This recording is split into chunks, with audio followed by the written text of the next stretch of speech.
Coming to you live from the campus of Saddleback College, we have Saddleback football here for you tonight here on SportsNetUSA.net.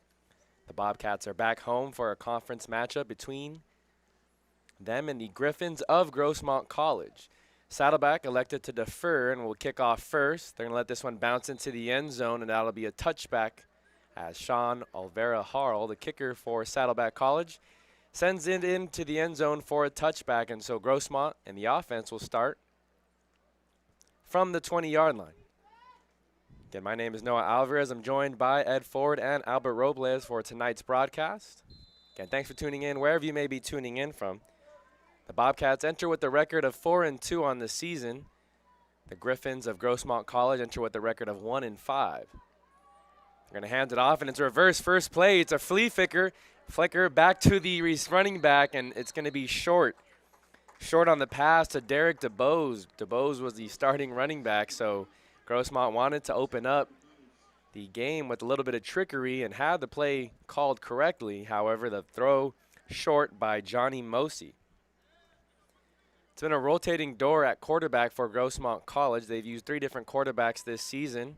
Johnny Mosey getting the start tonight for the Griffins. Wearing number 10, he's a freshman from Morris High School over in the city of San Diego. In the backfield alongside him is Derek DuBose. Grossmont made a substitution, so they're going to head and let Saddleback get a couple extra time. Now here's the snap. It's a reverse play, end around to the near side. Getting the handoff there is Jaheim Allen. Allen had some space and gets past the 30. However, he did step out of bounds at the 33. So he'll come up short. Third and very manageable, though, for the Grossmont offense. Again, Grossmont heading from left to right on your screen. They're in the white uniforms, green pants, while Saddleback in the black uniforms, black pants, gold helmets. Handoff to the left side. Not much room going as the Saddleback defense swarms Derek DuBose, who had nothing going on the left side. Grossmont rushes back to the line of scrimmage. Let's see if they try and draw the Saddleback defense off sides. Again, Saddleback coming off a disappointing 20-14 loss to Palomar College last weekend.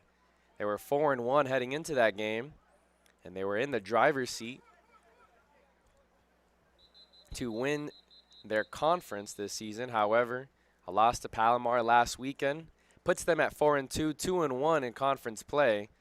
Looks like there's going to be a flag on the play. I think the center picked up the ball as they were trying to run out their punt unit. So March Grossmont back 5 more yards, and we'll see the first of the punt return team here for Saddleback College. Back deep to return this one, standing at his own 27 and creeping up is Chase Christner.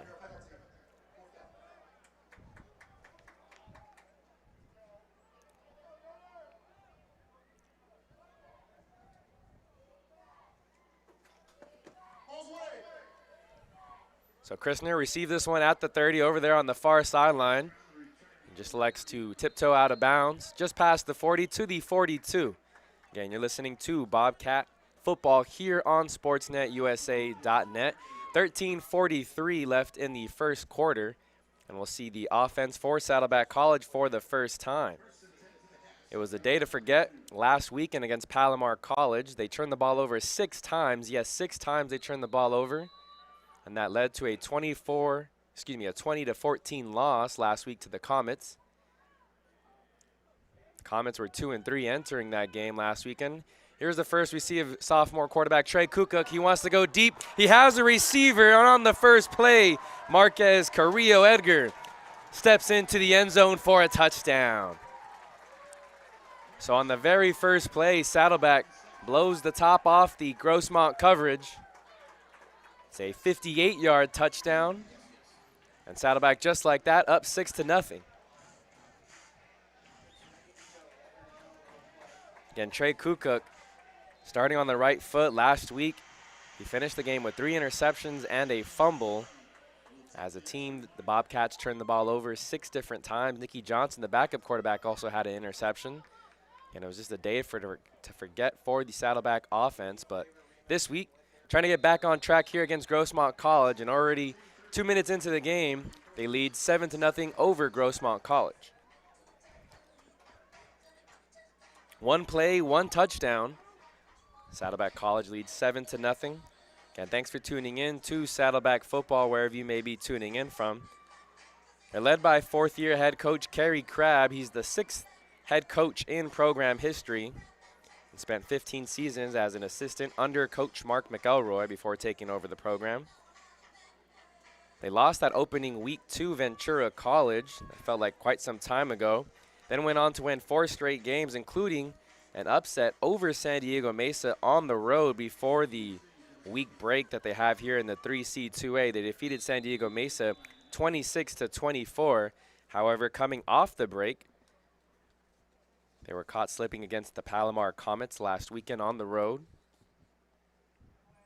Now we'll see again Sean Olvera-Harl boot this one away as the ball's lined up at the 35. Back deep to return is Jaheim Allen and Jaden Vaquera. And this one's going to sail into the end zone. Vaquera's going to let that one go over his head. And we'll see the Grossmont offense for the second time here this evening. Again, Grossmont is led by another young coach as well in his 3rd year as the head of the program, Mason Mitchell. Again, the team enters with a 1-5 record on the season. Last weekend, they got trounced by Riverside City College. 62-10 was the final score in that one. Again, we'll see quarterback Johnny Mosi. And Derek DeBose is the running back in the backfield. They hand it off to DeBose on the left side. And look how the Saddleback defense swarms over there on the far side. First person to get there. You'll hear us call his name a lot tonight. Is Owen Burnside. Jackson Irwin also in at the tackle. Second down and 9, another handoff, this time again to DeBose on the left side. This time a little bit more room as he passes the 30 and gets to the 31 before he's dragged down. 3rd and 5 coming up for the Grossmont offense. Head coach Mason Mitchell coached at American River College and then Mount Sac College down here in Southern California before taking over as the head of the program. Here's a motion we're seeing. Mosi tried to spin it and hand it off to DeBose, but there was trouble on the handoff there. Good penetration there by Jackson Irwin once again for the Saddleback front, and that wreaked havoc on the play. A little bit of misdirection we're seeing early on from Grossmont. They just haven't been able to execute well planned. However, that's going to force a punt return opportunity for Chase Christner. Christner also serves as a running back for the Saddleback offense. He's a sophomore from Elisa Niguel High School. Shorter punt, so Christner is going to have to call fair catch as there was a defender right up in his face. Fair catches it at the 37, and that's where Saddleback will take over again on offense. They ran one play on their last drive. We didn't have a chance to introduce you to some of the other key players to watch out for. Trey Kukuk, again, obviously, he is the starting quarterback. He's a sophomore. As a freshman, he finished with over 1,000 yards and started all 10 games for the Saddleback offense. They used a series of different running backs. We saw Chase Christner return the punt. Looks like he's in the backfield alongside Kukuk. The tight end flank to the left of the formation. They're going to hand off to Christner. Christner off the left tackle, and he has about 4 yards to work with as he falls at the 41.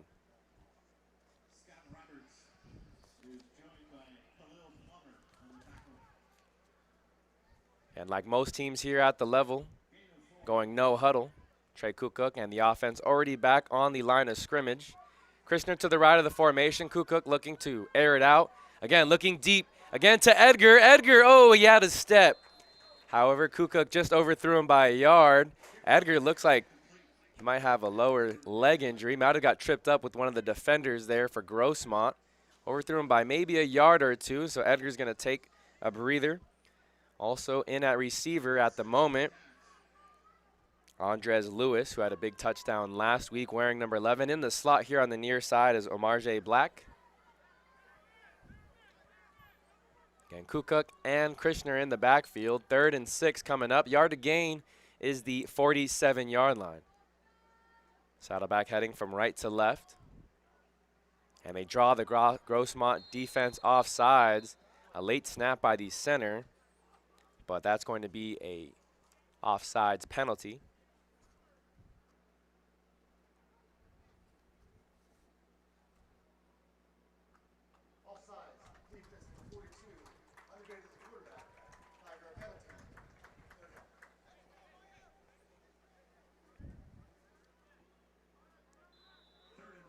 So Braden Brockler in at tight end here on the formation. 3rd and 1 coming up after the penalty by the Grossmont defense. Brockler's now going to line up on the line of scrimmage as the receiver backs off. Krishner again to Kukuk's left. A handoff to Krishner. Krishner off the right side, met at the line of scrimmage, but falls forward, and that'll be enough for a first down as he does get to the 48.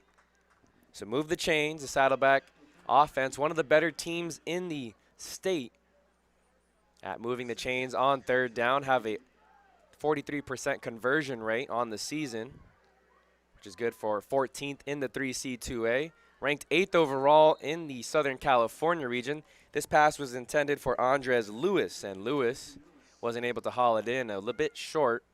Long throw for Kukuk as he's throwing from the far hash to the near side numbers.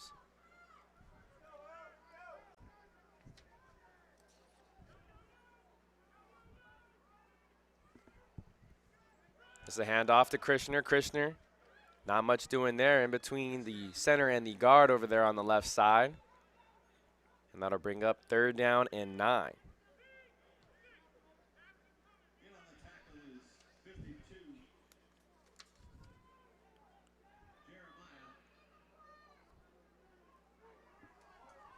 So 3rd down and 9 coming up for the Saddleback offense. 3 receivers are flanked out to Kukuk's left here on the near side of the formation. Ball's on the far hash. Kukuk drops back.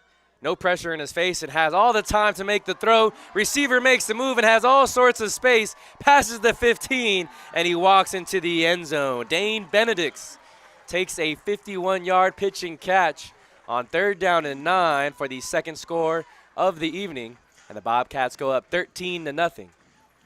And shout out to the replay shout out to Ed Ford for the replay here tonight, as you get to see that on your screen. Benedicts just ran a simple hitch route. Churn got the ball and then made the defender miss, and there was no one back to help the corner in coverage. So Kukuk off to a hot start. 2 touchdown passes on the evening. Up until the game last week against Palomar, a very efficient quarterback.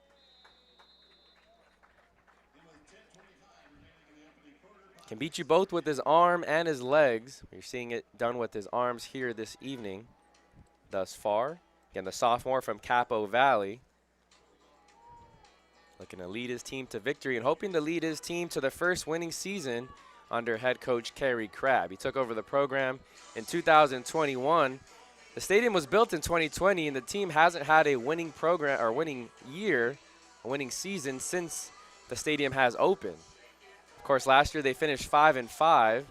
However, still not a winning season above 500 under the record books here at Saddleback Stadium. They're 7-1 against Grossmont College the last decade. They defeated the Griffins 62-21 last year.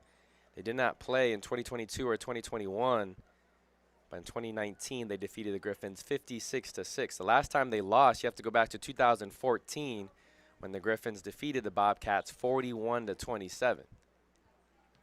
So Sean Alvarez, a little bit more of a line drive, but it still goes into the end zone right there at the E on Saddleback, and that'll be a touchback once again for the Saddleback kickoff unit. Again, thanks for tuning in to Bobcats football here on SportsNetUSA.net. Noah Alvarez joined by Albert Robles and Ed Ford as the visiting Grossmont Griffins will take over at the 20-yard line. They're going to put the ball here on the near hash of your screen. 3 receivers squeezed out here to the near side. Johnny Mosi again still in at quarterback. Derek DuBose gets the handoff, rumbles ahead to the 30, and that'll be a gain of 5. Just over 10 minutes left to go in the first quarter. Their Saddleback Bobcats already up 14-0.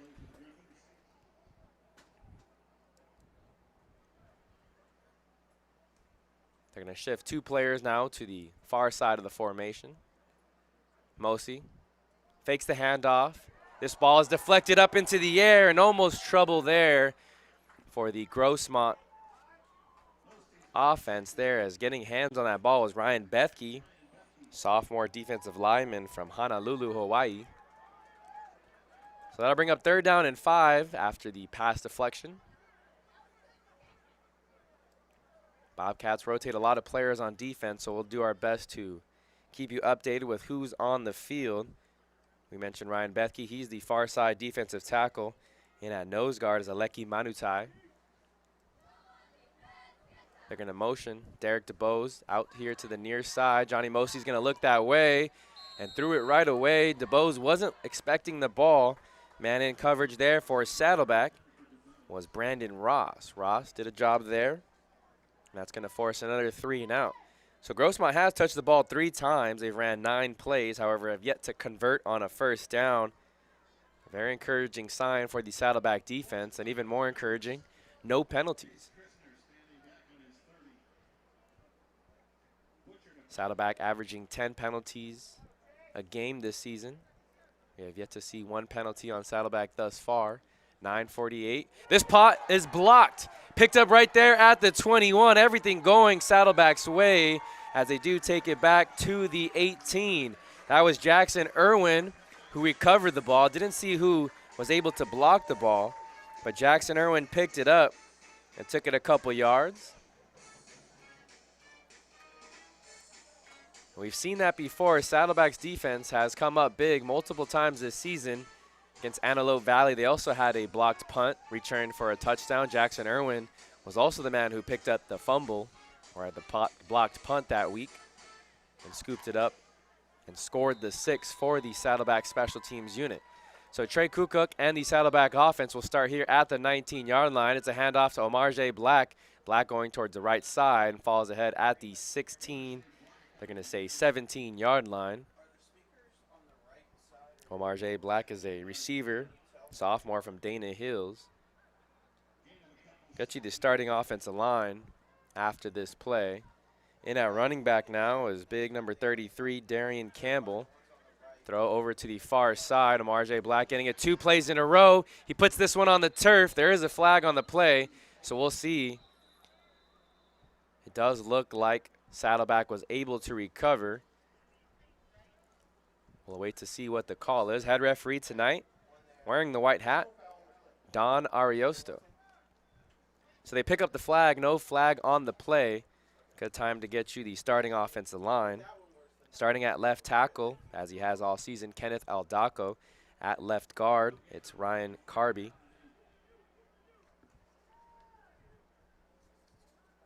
At center, Tyrone Portis. Right guard, Hunter Leenham starting his first game of the season. And then Gabriel Alvarado starting over at right tackle. Looks like they're going to make an audible at the line of scrimmage. 3rd and 9, yard to gain is the 10. No, 9-yard line. Trey Kukuk drops back. Wanted to go left, now steps up into the pocket. Has all sorts of room. Might have been past the line of scrimmage. And yes, he was. So crossed the line of scrimmage after he threw the ball. Before he threw the ball, and so that's going to be an illegal forward pass penalty on the Saddleback offense. The pass fell incomplete in the end zone.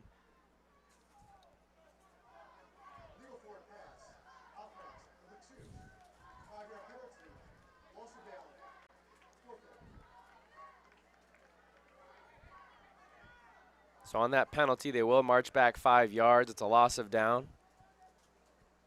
4th down and 12, and that's going to force Saddleback to send out the field goal unit. Sean Olvera-Harrell.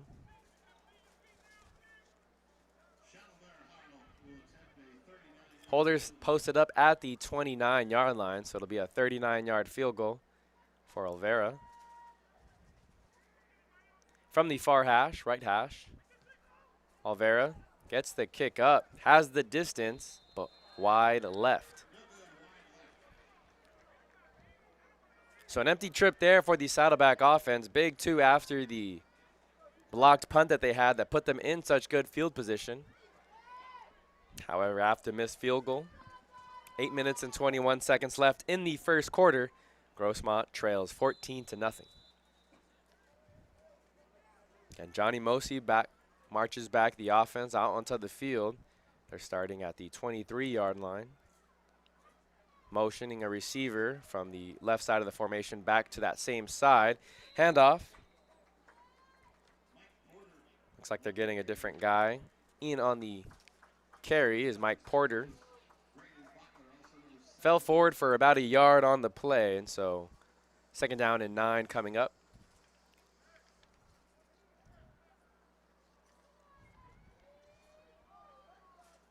Three receivers to the right of the formation. They're going to throw very quickly to the slot receiver over there, and he breaks the first tackle. Enrique Imposta is going to have to make the tackle, but at the 35, and so that'll be enough for a 1st down. Nice pitch and catch to Jaheim Allen.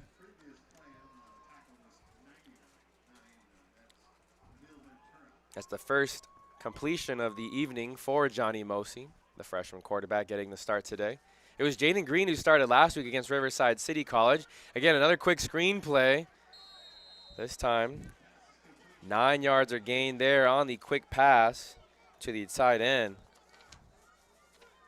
Brandon Flores.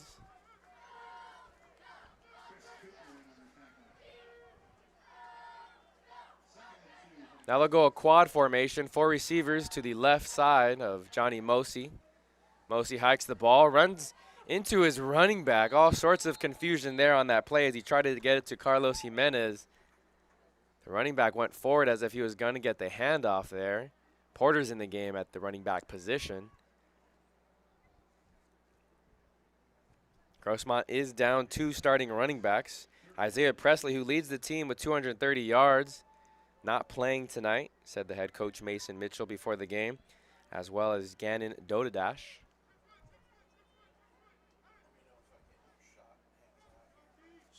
So 2 of the 3 leading rushers out, forcing guys like Mike Porter, as well as Derek Dubose, to play a little bit more than they're used to. Johnny Mosi, can't handle the snap. It goes over his left shoulder, and he has to just fall on it there. But it'll back them up to the 33. Nearest Saddleback defender is coming from the D-line position, Nick Sill.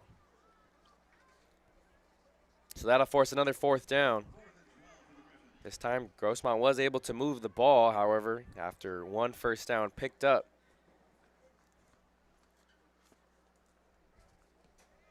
Their offense couldn't get anything going, and they'll have to punt the ball away with 6:20 left to go. Last punt was blocked, so they'll have to be very careful protecting the punter here. High arcing punt. Gets all the way to the 39 of Saddleback College, and that's where they'll start this next drive.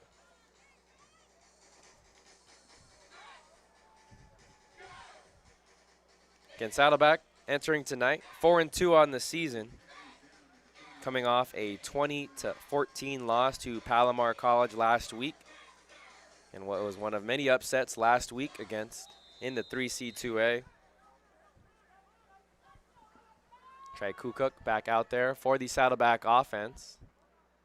Looks like Darian Campbell in at the running back position to his right. 2 receivers to each side of the formation.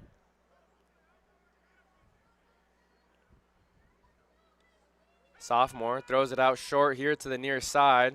Minimal gain as the receiver gets pushed out of bounds at the 42-yard line. Caught there by Josh Collins, one of the sophomores from Mission Viejo High School here on the roster.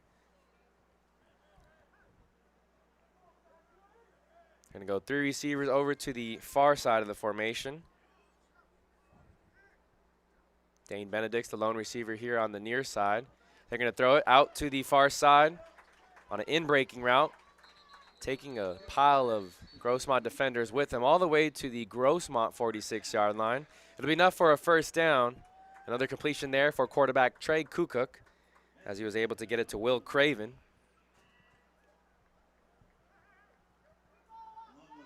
Saddleback goes tempo here. Grossmont elects to go with 3 down defensive linemen.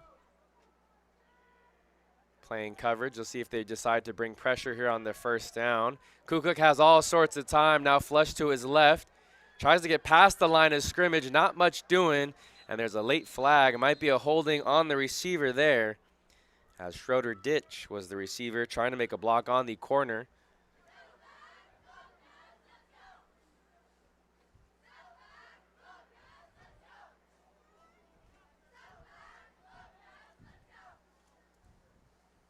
Here's the call from the white hat. It's a block in the back.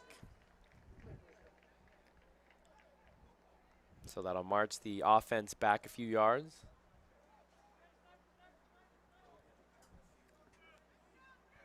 All the way back to the Saddleback 43. So redo first down.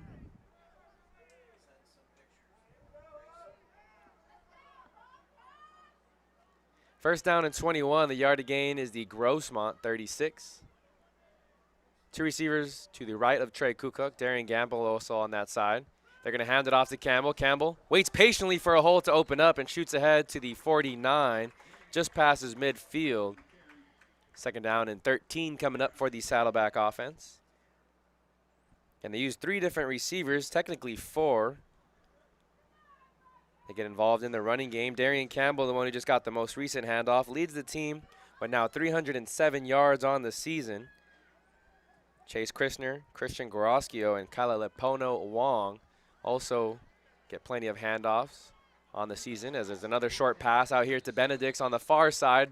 Benedicts gets all the way to the 40-yard line of Grossmont, and that'll set up a third and very manageable.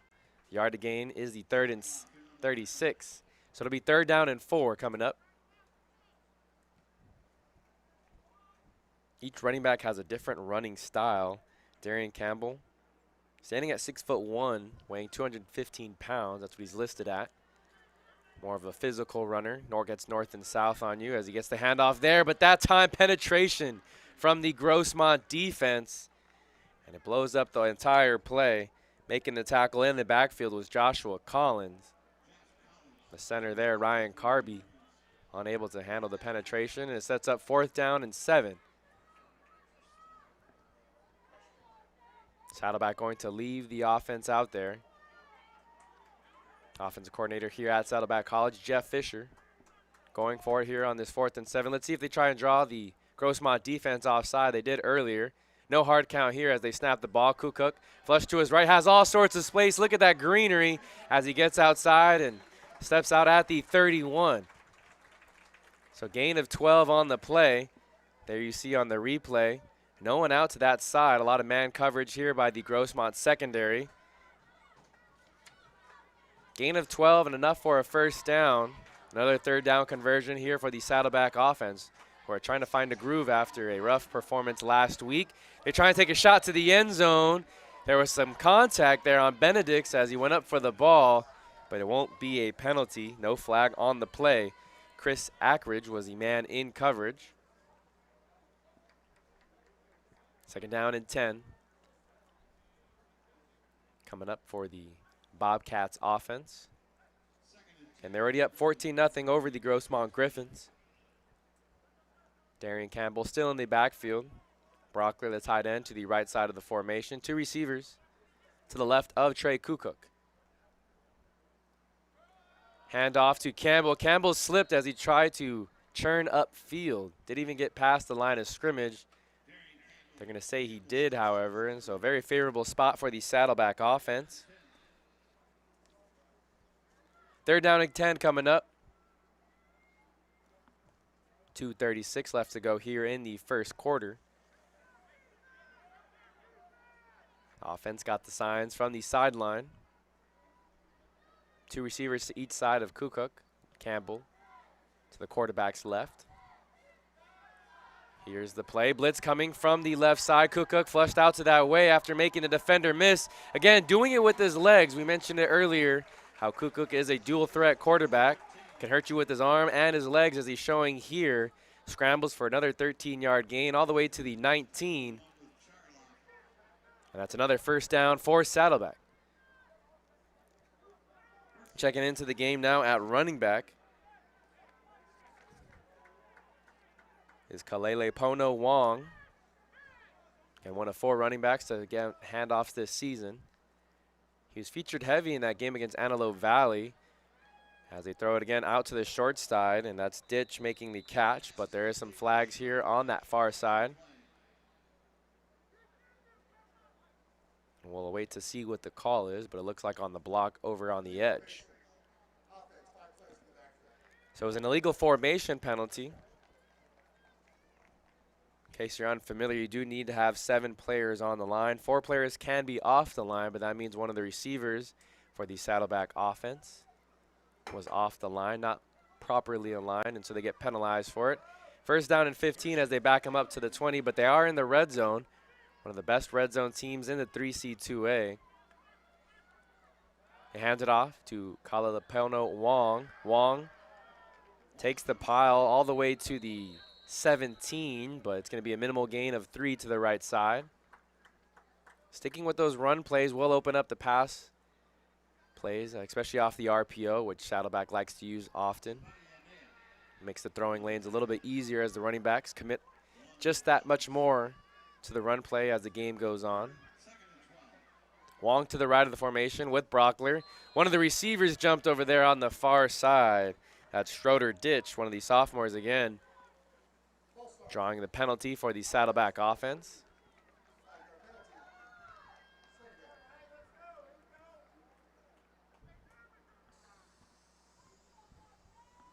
Second down and now 17 coming up for the Saddleback offense. Collins lined up as a slot receiver here on the near side. Kukuk takes the snap, looks to the right, now looks back to the middle. Had his receiver Collins dragging across.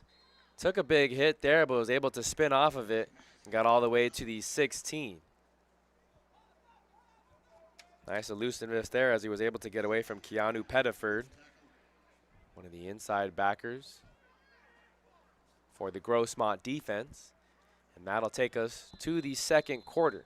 So your score at the end of 1, Bobcats 14, Griffins 0. Yeah, thanks for tuning in to Saddleback College football here on sportsnetusa.net.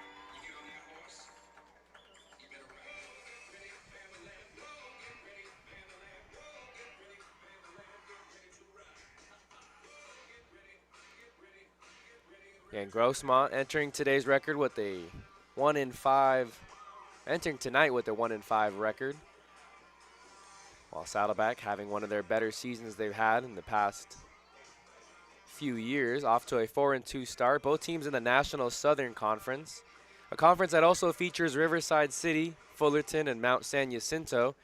Those are the next 3 opponents for Saddleback College, so it does get a lot harder. They did upset San Diego Mesa back on October 5th, winning that game 26-24. Top-ranked team, currently ranked number 7 in the 3C2A polls, the latest ones. But they'll have to take on the likes of Riverside City next week. That'll be a home game here at Saddleback Stadium. Kickoff at 6 p.m. But that'll be a matchup between 2 top teams here in the Southern California region. Riverside City, the reigning 3C2A champions, currently ranked number 3 in the latest rankings. As they motion, Josh Collins here to start the second quarter. Kukuk drops back, looks right, trying to get it to Ditch. Ditch on the contact, dropped it. It hit the ground and bounced right to another receiver, but they're going to say that's an incomplete catch. We haven't seen a whole lot of Schroeder Ditch on the season, but getting some playing time here against Grossmont. Couldn't come up with the catch through traffic. Nice hit applied there by Chris Ackridge.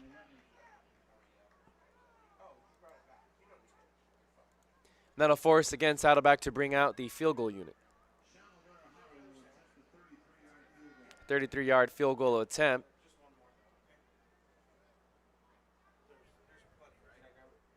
Dylan Sprague holding the ball at the 23.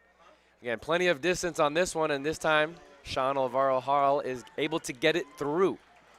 So 3 points for the Bobcats offense here on this trip. They lead now 17-0. Already through 1 quarter, Trey Kukuk 7-11 in passing attempts, 139 yards through the air and 2 touchdowns. In comparison, it's been a rough day for Johnny Mosey, the Grossmont starting quarterback tonight. 2 of 6 for 21 yards. Bobcats have been able to get whatever they want offensively and have been wreaking havoc in the backfield when Grossmont offense is out on the field. Different kick returner out as Carlos Jimenez and Jaden Viqueta are going to be back there now. Jaheim Allen was in on the first couple ones.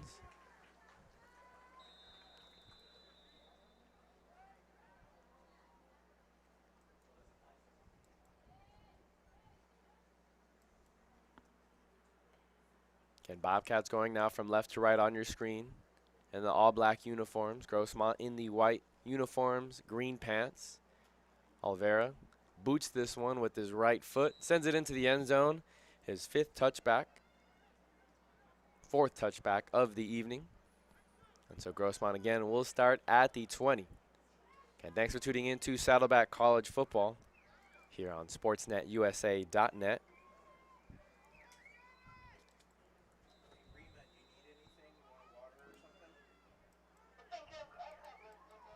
Two more home games on the season for Saddleback next weekend against Riverside City. And then in 3 weekends, November 16th, they'll host Mount San Jacinto. Johnny Mosey's going to take a shot deep on the first play. However, it's going to go incomplete, overthrowing his receiver, Ashton Tomlinson. And Grossmont has very little to show for on their offense. They ran 15 plays, 28 yards to show for. They've only picked up 1 first down. 2 receivers to each side of the formation to Mosey. Mosey hands it off to DeBose. And this time the Saddleback defense all over that run play. First linebacker there was Joseph Malfaven. Enrique Amposta also in on the stop.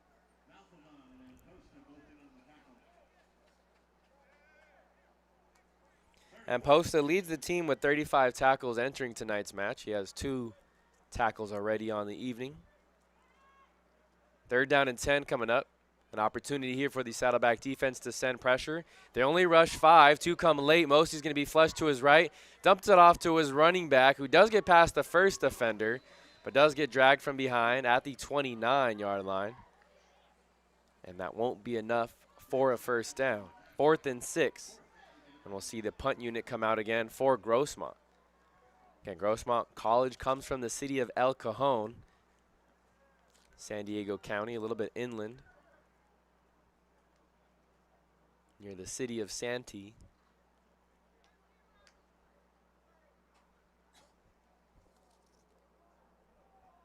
Back deep to punt this ball, standing at his own 15, is John Butcher.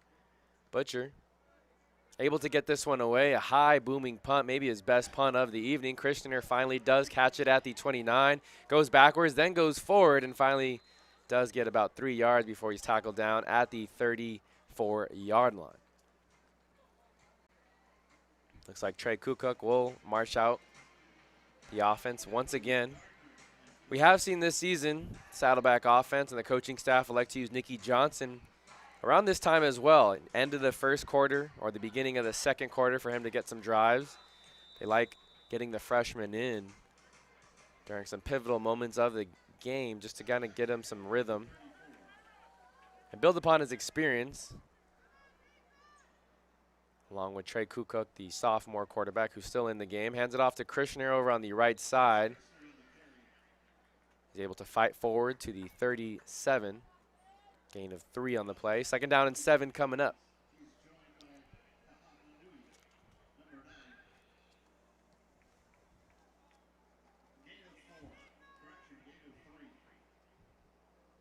Kukuk over 1,100 yards through the air on the season. Entered today's game with 1,049 yards, 13 touchdowns, make that 15 now after he's thrown 2, both coming in the first quarter. Brockler, the tight end, on the near side of the formation. 2nd down and 7, it's a quick pass out here to the near side. Good block on the edge as his receiver wiggles his way to the 45. That's going to be enough for a first down. Andres Lewis gets his first reception of the evening.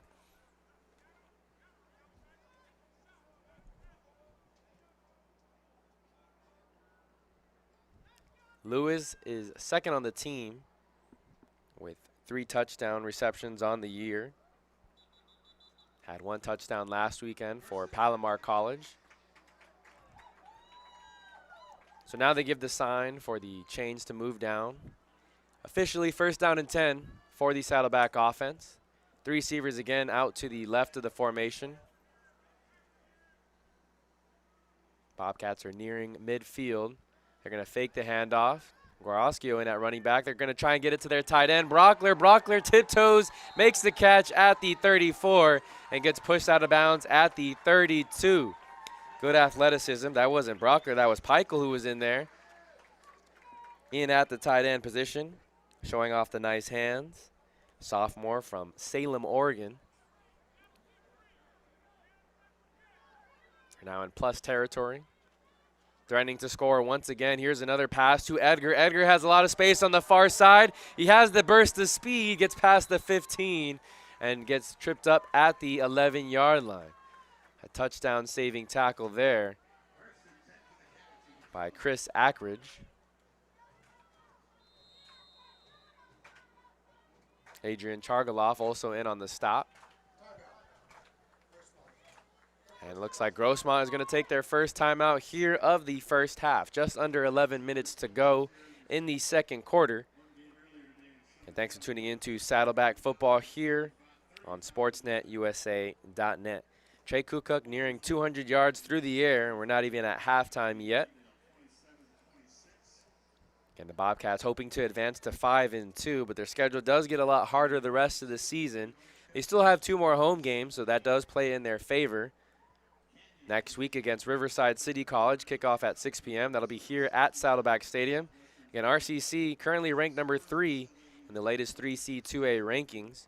Then Mount San Jacinto, currently ranked number 20 in the latest 3C2 rankings, will also be here at Saddleback Stadium on Saturday, November 16th.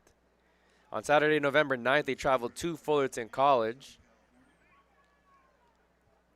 That game will start at 12 p.m.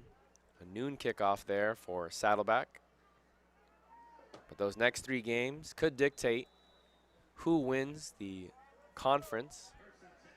All 3 of those teams have good chances to do so. Riverside, the last remaining undefeated team in conference. They had a big win over Palomar College, as this run is going nowhere. Christian Goroskio gets stuffed at the line of scrimmage. Second down and 12, loss of 2 on the play. Now checking back into the game. No, it's still Goroskio, sophomore from Dana Hills. Looks like Grossmont's going to bring pressure here. They rush 4. They're going to throw backside to the near side, and that's Chris Ackridge making the interception. Pass was intended for Marquez Edgar. There is an injured Grossmont player. That's why there was whistles there at the end of the play. Looks like that's linebacker Jaira Savanea. But it's an interception. Trey Kukuk's 7th interception on the season.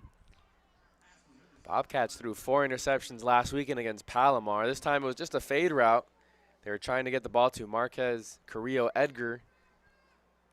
Edgar had outside leverage, but Kukuk underthrew the ball there, and it was an easy pick for Chris Ackridge. So first turnover of the evening for Saddleback. And their 2 losses, those are big factors as to why they lost the game. If you go back to that game against Ventura College back in week 1 of the season, it was an interception that went for a pick 6 in the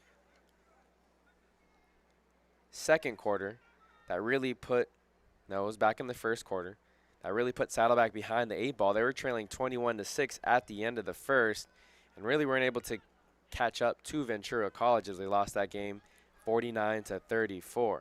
And that was back in week 1. Since then, Trey Kukuk had done a really nice job taking care of the ball all season, beating teams like Santa Barbara City, Antelope Valley on the road, as well as Southwestern back here at home. We were here for that one, and then against San Diego Mesa on the road. But last weekend against Palomar, both he and the Bobcats just couldn't take care of the ball. 6 turnovers total, 4 of them by Trey Kukuk and 1 by Nicky Johnson, another by the running back, Darian Campbell. Hard to win a game, regardless of the opponent, when you turn the ball over 6 times. Ball was intercepted in the end zone, so Grossmont will start at the 20-yard line. Johnny Mosi back in at quarterback for the Grossmont offense. 2 receivers, 2 tight ends, motioning to the right side of the formation. They're going to hand it off to DeBose. DeBose has some room on the left side, but quickly brought down at the 22-yard line. So very minimal gain after what looked to be a promising run. In on the stop there is linebacker Owen Burnside. He's a returning sophomore from Tesoro High School. Bobcats will use that base 3-4 defense, sometimes a 3-3-5, as they have five defensive backs, including a nickel in at the moment. There's penetration there by Bethke, and the rest of the Bobcats defense rallied to make that tackle behind the line of scrimmage. Burnside was also in on the stop. Bethke was the first man to penetrate through. It was also Slade Tashima to come in and help on the tackle. So Johnny Mosi behind the 8 ball once again. Yard to gain is the 30-yard line. They're currently at the 23. 3rd and 7. Just over 9 minutes left to go in the second quarter. See what the Bobcats do here. They do bring 5. Again, pressure in Mosi's face, and he's wrestled down at the 13-yard line. That's Slade Tashima coming from the middle linebacker position to record the sack. That's going to force another punt of Grossmont once again. We've seen a lot of, already this evening, we've seen a lot of John Butcher. Called his name probably more times than he expected.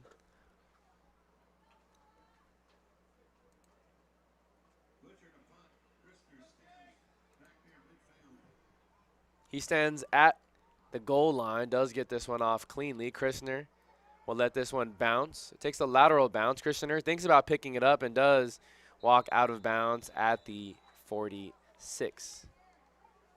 Going to be the Grossmont 46, so they're starting in plus territory, marking back actually to the 47. But we'll see the Saddleback offense once again. Yeah, thanks for tuning in to Saddleback College Football here on SportsNetUSA.net. Noah Alvarez joined alongside Albert Robles and Ed Ford, bringing you tonight's action live from Saddleback Stadium in the city of Mission Viejo.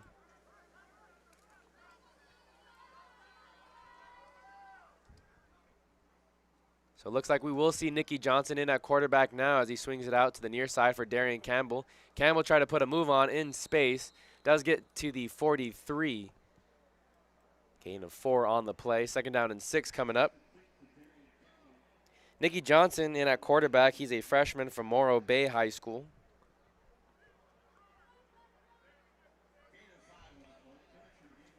On the season, he's played in all 6 games this season.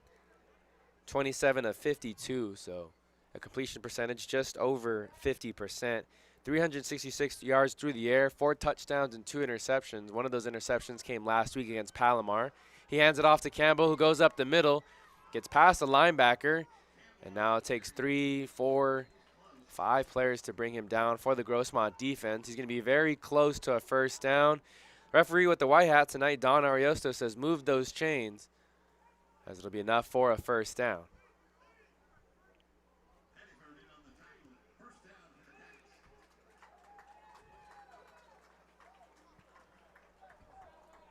Johnson, like Kukuk, also has the ability to scramble and get plenty of yards with his legs. In at tight end here on the near side of the formation, both Brockler and Peichel in. 2 receivers out now to the far side of the formation as Peichel's in motion. Handed off to Campbell up the middle. Campbell looking for some room, does squirt ahead to the 33. Sets up a 3rd and 6. Correction, 2nd down and 7. That was a 1st down play. Bobcats going from left to right. Nicky Johnson in at quarterback here during the 2nd quarter. 6.5 minutes left to go in the 1st half. Bobcats lead 17-0. Nicky Johnson's going to look to the short side here. Tiptoe catch made on the sideline. Impressive athleticism there by Marquez Carrillo Edgar. Didn't have a whole lot of space there as the throw led him towards the sideline. He had to make an acrobatic catch, trying to get his feet down. Only 1 foot necessary here at this level.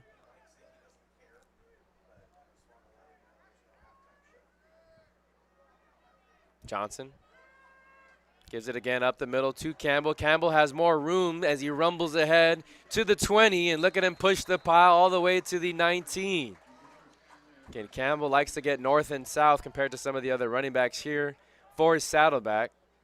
Has that bigger frame and can really push a pile. Gets another first down for the Saddleback offense, and they're in red zone territory once again.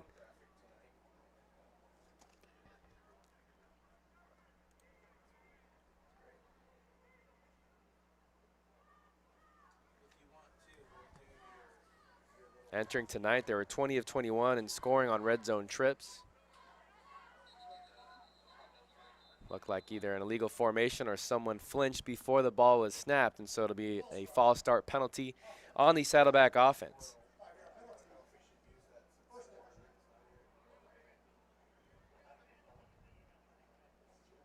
Again, scoring 20 of the 21 times that they've been here, all but one trip. 2 for 2 on the evening. One was a field goal. The other one was a touchdown. They also had another touchdown to Edgar on a big play.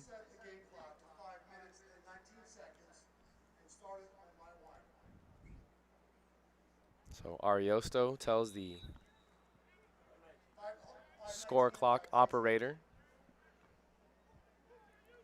put some time back on the clock. We're ready to get back to work.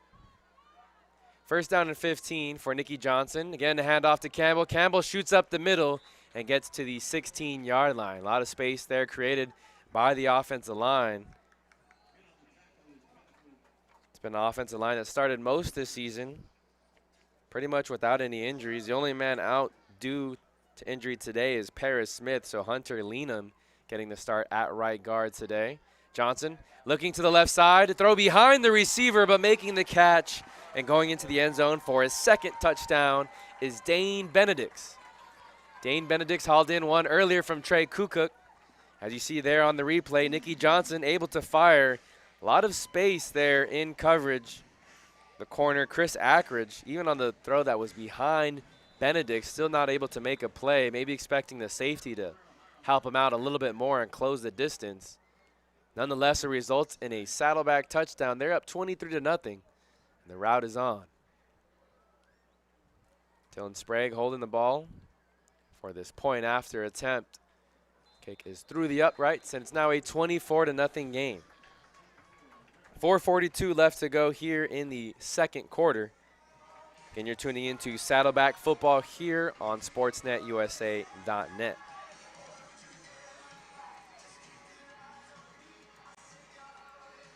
For Grossmont, the visiting team, they also have a tough schedule up ahead on them as well. They did already play the likes of Riverside City and San Diego Mesa, but they have a match with Mount San Jacinto and Fullerton still remaining on the season. They have Fullerton at home next weekend. Host the Fullerton Hornets Saturday, November 2nd. And then November 9th, they host Mount San Jacinto. Then they'll then travel to Chula Vista to take on Southwestern College on Saturday, November 16th. Those are the remaining 3 games for Grossmont College and third-year head coach Mason Mitchell. Mason Mitchell is an alumni of Sac State. And coached at American River College, which is up in the city of Sacramento, before coming down here to Southern California. And coached at Mount Sac, as this one's returned by Johnson. Johnson takes this to the 16 and goes sideways. A couple players wrestling down there. No flags thrown yet. Some physical play all the way to the whistle. And that's where Grossmont will start.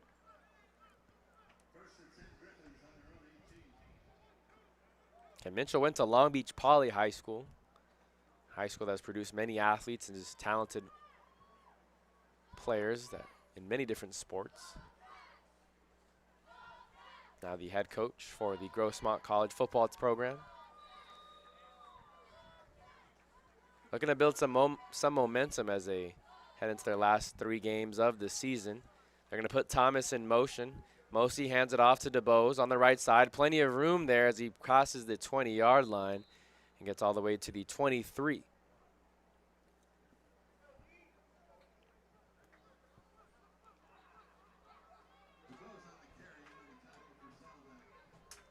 Bose now has 15 yards on 5 carries.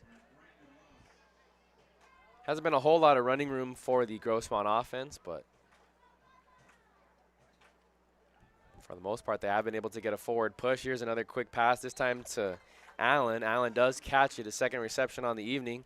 Gets to the 25, and he'll set up 3rd down and manageable. So this is what you want to see here if you're Mason Mitchell and the coaching staff for Grossmont. Find a rhythm. Create a 3rd and manageable. Looks like Saddleback will bring pressure here as a couple linebackers walk up. They're going to motion Allen from the left to the right side of the formation. Not a whole lot of room. A lot of penetration there. Manutai was the first man to get to him, wearing the pink cast on his left arm, but didn't matter there as he's able to get penetration. Jackson Irwin also in at the stop, along with Brennan Acosta. Again, that defensive front has been very good for Saddleback all season, creating pressure. A lot of sophomores on this team, so here at this level, when you can have a veteran defense, really goes a long way. And that's another 3 and out we're seeing here for Grossmont. Punt is away. Jackson Irwin almost got to that one. Another beautiful punt all the way to the 29 as Christner had to back up to get to that one. Christner on the far side takes a big hit as he's up over-ended at the 37-yard line, and that's where Saddleback College will start this next series.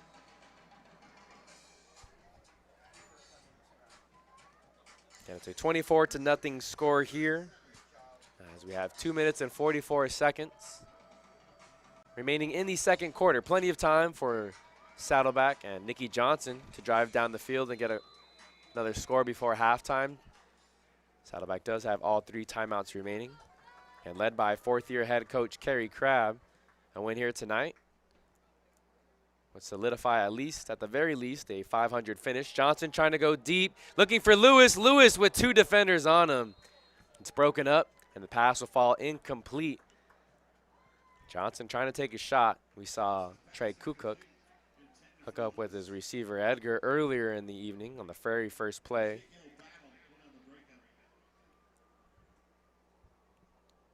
Second down and 10. Ezekiel Battle was the corner who was able to break that one up. The safety was also in coverage.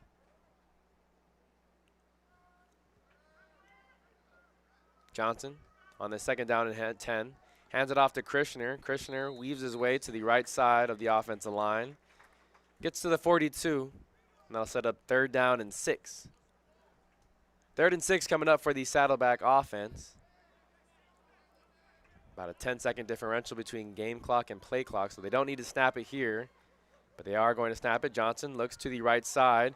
Omar J. Black gets the catch, gets past the 45, and nearly broke it for 6 there. A shoestring tackle made by Jaden Vaquera. Now it looks like Ezekiel Battle is going to hobble off the field. He was the corner who made a very impressive pass break up there on that deep shot to Andres Lewis. And so that will take us to the 2-minute timeout, as they do have to put some time back on the game clock. Ezekiel Battle is going to be checked out by the trainers here at Grossmont College. Again, thanks for tuning in to Saddleback College football here on SportsNetUSA.net. During halftime, we'll bring you scores from around the 3C2A. Scores from earlier games, but also scores from games going on at the moment. Okay, Noah Alvarez joined by Albert Robles and Ed Ford as Ezekiel Battle gets helped off the field. Saddlebacks has pretty much been able to do anything they wanted on the very first play. It was Trey Kukuk who hooked up with Marquez Carrillo Edgar for a 58-yard touchdown pass. The very next time they got the ball, it was a 51-yard touchdown pass on a simple hitch route from Kukuk to Benedicts. They were able to connect on a field goal at the very beginning of the second quarter to make it 17-0. And then just a few moments ago, Nicky Johnson found Dane Benedicts for his second touchdown reception. It was a 16-yard pass from the freshman to the sophomore receiver. That makes it now 24-0.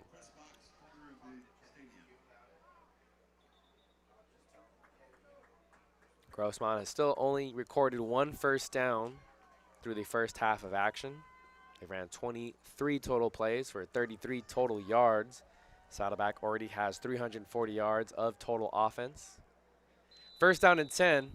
Now after the 2-minute timeout, Nikki Johnson, quarterback in the game, as they put Josh Peichel in motion. Johnson looks to the left of the formation, now stepped up, looking across the middle, gets it to his tight end, but he couldn't come up with the catch after contact was made there. Nice hustle there by the defensive back, Adrian Chargaloff, as he was able to dislodge the ball on contact. Second down and 10 coming up for the freshman from Morro Bay High School. 1:53 left to go. The clock does stop on the incomplete pass. Peichel to the right of the formation. Two receivers to Nikki Johnson's left. They're going to hand it off to Krishner. Krishner passes the line of scrimmage again, upended at the 37-yard line. Krishner, another sophomore running back from Elisa Niguel High School, got the start today. We've also seen Darian Campbell, Christian Groskio, and Kalelele Pono Wong. They're going to throw it out here to the far side. Marquez Edgar makes the catch, gets the first down, and is finally ripped down at the 29-yard line of Grossmont. Nikki Johnson, just a simple screen play to the outside receiver. Good block there by Omar J. Black, the one in the slot. Christian Groskio is going to check into the game now. Johnson looking for the slant to Edgar. Edgar had it and thought about the end zone before he hauled it in, as it falls incomplete after the dropped pass. A rare drop there by the sophomore receiver from Norco High School. Second down and 10 coming up. Just over a minute left to go in the quarter. 1 minute and 4 seconds before halftime.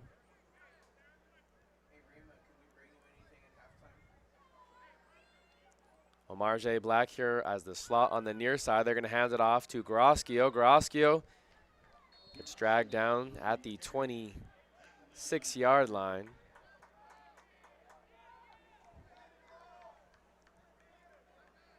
Neither team electing to use the timeout, as the clock will continue to roll. Now at 45 seconds on the game clock. Third down and 8 coming up for Nikki Johnson. Johnson looks right. Now steps up into the pocket, has a whole lot of space, gets enough for the first down, takes a hard hit right at the 13-yard line. There is a flag here. No, they're going to call timeout. Interesting to see if Nikki Johnson stays out after taking a big hit from the linebacker, Keanu Pettiford.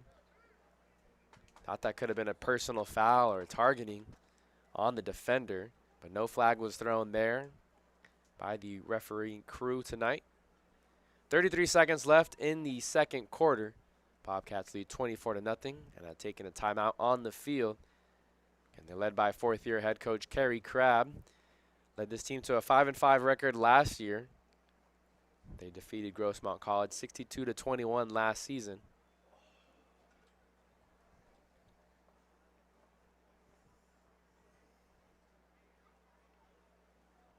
A win here tonight will give them 5 on the season and then guarantee at the very least a 500 finish. But head coach Kerry Crabb has yet to have a winning record here at the head of the program, looking for a little bit more than just a 500 finish on the season. First and 10 coming up. The yard to gain is the 8-yard line.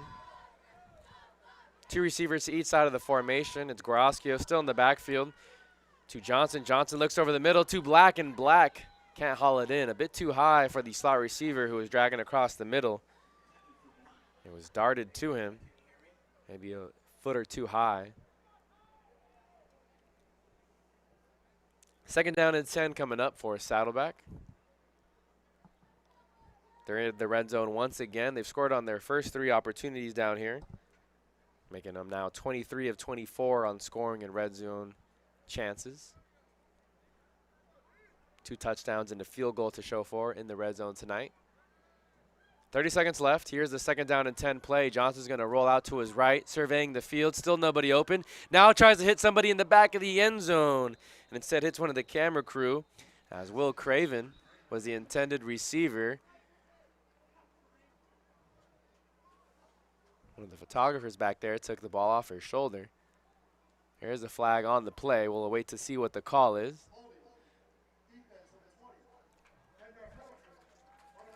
So there's a holding penalty, this time on the defensive side. Adrian Chargaloff will be credited. Gets caught holding. He moves the ball all the way to the 9-yard line. And so it'll be first and goal. 23 seconds left. Saddleback does have 2 timeouts, so they can run the ball if they elect to do so. Johnson's going to look to the right. It's a one-on-one fade opportunity for Lewis, and he just overthrew Lewis by maybe an inch or two, as Lewis couldn't go up with his second hand. It was in the back corner of the end zone. He would have had to work really hard to drag that foot down and haul the pass in. Second down and goal coming up from the 9-yard line of Grossmont. Lewis will check out. Omarje Black is the slot receiver here on the near side. Slot on the far side is Will Craving standing at the far hash. Looking that direction, gets it to Edgar. Edgar over the middle, dives, and he has 6. His second touchdown reception of the evening, this time from Nicky Johnson. A 9-yard pitch and catch. Nicky Johnson, the freshman, to Marquez Edgar Carrillo. That puts the Bobcats up 30-0 with 14 seconds left here in the second quarter. So both receivers now, 2 sophomores, and Dane Benedicts and Marquez Edgar have 2 touchdown receptions. Both have a big play reception as well as a reception made in the red zone. 31-0 is the score after the point after attempt is good. Again, Edgar had the 58-yard touchdown pass at the very beginning of the game to make it 7-0. Hauls in a 9-yard pass from Nicky Johnson just a couple seconds ago. And then it was Dane Benedicts who made it 14-0 with a 51-yard touchdown pass from Trey Kukuk. And then from Nicky Johnson with 4 minutes and 42 seconds left in the second, caught a 16-yard pass from the freshman Nicky Johnson. So again, both receivers connecting with both the quarterbacks, always encouraging to see. And doing it in different ways. The explosive big play as well as the methodical drive capped off by a touchdown reception in the red zone. 31-0 is the score. Saddleback having their way with Grossmont College here at Saddleback Stadium. And it's a lovely night for football here in the city of Mission Viejo. During halftime, we'll have some scores from around the 3C2A. Looks like it'll be Dylan Sprague to take the kickoff for Saddleback this evening. He lines it up at the 35. Jimenez and Vaquera back deep, standing at their own 2-yard line.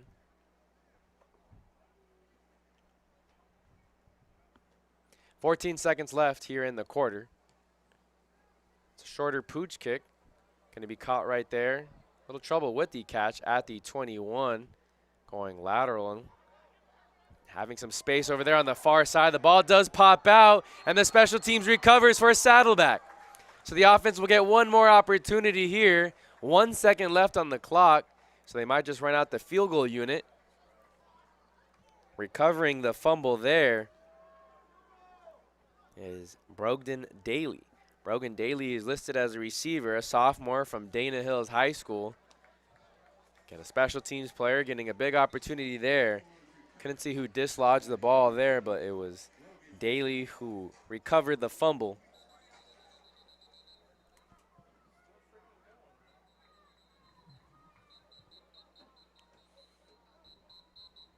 So there's 1 second left.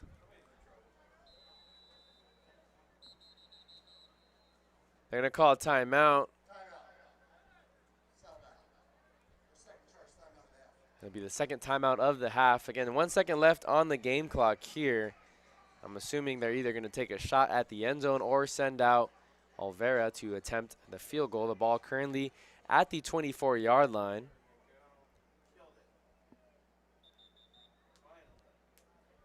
If the holder sets up at about the 29 or 30, it would be about a 40-yard field goal. And it does look like they're going to run out the offense.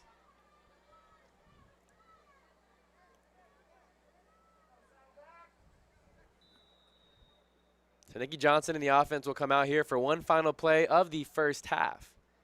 Darian Campbell in the backfield. Two receivers to each side of the formation. Johnson drops back, has all sorts of time, going to look to his right, looking for Omar J. Black. Omar J. Black makes the catch, but he's a yard short of the end zone. Ran it to the 1 yard line and made the catch falling out of bounds. If that throws maybe a little earlier, he makes the catch, turns up into the end zone. Nonetheless, the Bobcats do go into the half with a 31-0 lead. And thanks for tuning in to Saddleback College football here on SportsNetUSA.net.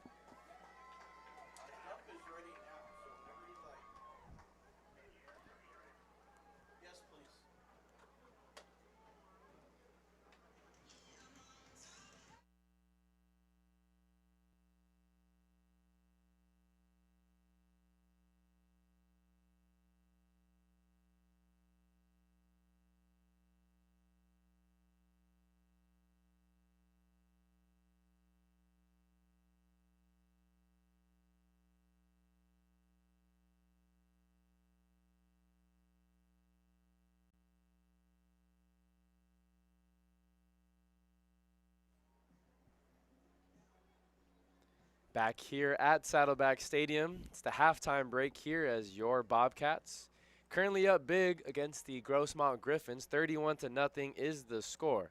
And my name is Noah Alvarez, joined by Albert Robles and Ed Ford, bringing you tonight's broadcast from the city of Mission Viejo. It's been all Bobcats, and they've pretty much been able to do everything they wanted to offensively. On the very first play, Trey Kukuk, the sophomore quarterback, was able to connect with his receiver, Marquez Carrillo Edgar, making it 7-0. A little bit later in the quarter, it was Kukuk who found Dane Benedicts for a 51-yard touchdown reception that made it 14-0. At the very beginning of the second quarter, the Bobcats sent out their field goal unit, and Sean Olvera Harl knocked in a 33-yard field goal to make it 17-0. Then Nicky Johnson took over the offense, the backup quarterback. He connected with Dane Benedicts for his second touchdown reception. It was this time a 16-yarder, as he was able to find the end zone once again, making it 24-0. And then Nicky Johnson found Marquez Carrillo Edgar for a 9-yard pitch and catch on a slant just before the end of the half. That made it 31-0. So that's how we have the score. A couple glaring stats just to throw at you. The Bobcats offense has 18 total first downs. Grossmont as an offense, well, they only have 1 so far. Total yardage, Bobcats have 362. Grossmont has 33. So they have their work cut out for them in the second half. They were able to move the ball here and there, just not able to do it consistently enough to sustain the drive. Again, it's a very young team here, and they have another young coach, third-year head coach Mason Mitchell. Some stats that stick out to us here during the halftime. Trey Kukuk leading the team in passing, 190 yards through the air, 2 touchdowns, 10 of 15 through the air on completion rates. The leading rusher is Chase Christner. He's gotten 6 carries for 35 yards. Darian Campbell's also gotten 7 carries for 24 yards. No running back has a rushing touchdown, as all the touchdowns have been through the air. Again, the score 31-0 in favor of your Bobcats.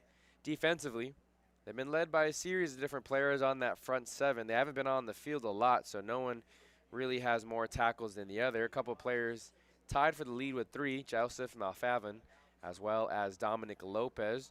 Both Joseph Chavez, Enrique Amposta, and Jackson Irwin also have 2 tackles. Brandon Ross and Slade Tashima have a sack. And it was Patrick Basily who forced the fumble on the kickoff, while it was Brogan Daly who returned the fumble on the kickoff at the end of the first half. Again, that's your score recap from the first half of action. Still about 5 more minutes before we return here in the second half between the Grossmont Griffins and your Saddleback Bobcats. We have some scores from around the 3C 2A. Earlier today, the first game that finished was Fullerton and Palomar. Fullerton advances to 2-2 in conference play. Remember, they're here in the National Southern Conference along the likes of Saddleback and along the likes of Riverside City. Fullerton took some losses early on and are only 4-3 on the season thus far. But 2-2 in conference play, after handling Palomar by a score of 35-0 on the road. In the American Division, LA Valley had an exciting finish there at Glendale, defeating the Vaqueros 27-26. Again, both teams are in the American Division, currently in the, not the Metro Division, they're in the Pacific, along the likes of Pasadena City and LA Southwest. But LA Valley gets a huge win on the road, defeating Glendale College 27-26. Also in Southern California, that finished earlier today, Long Beach City College defeated Orange Coast 42-17. Orange Coast drops to 1-6, while Long Beach City College advances to 5-2. Santa Monica lost to LA Southwest College. Again, those teams in the American Pacific Division. LA Southwest came out on top by a score of 40-32. And those Cougars looking a little bit more organized as a program since that new head coach took over last season. Riverside City had their way with Southwestern College. 69-3 was the final score. They put up 34 points in the first quarter. Yes, 34 alone in the first quarter as RCC continues to flex their dominance. They had that brief hiccup earlier in the season to Golden West College, but since then they've picked up right where they left off last year and are looking to get back to the playoffs and return and defend their title as the most recent 3C 2A champions. College of the Canyons defeated Allen Hancock earlier today by a score of 21-10. College of the Canyons advances to 5-2. They're up near the top of the rankings as well, currently ranked 13th, one spot ahead of Saddleback College, so a team to keep an eye on going forward the rest of the season. Victor Valley currently up West LA 33-22 is the score. 13:49 left to go in the third quarter as that game's at the very beginning of the second half of action.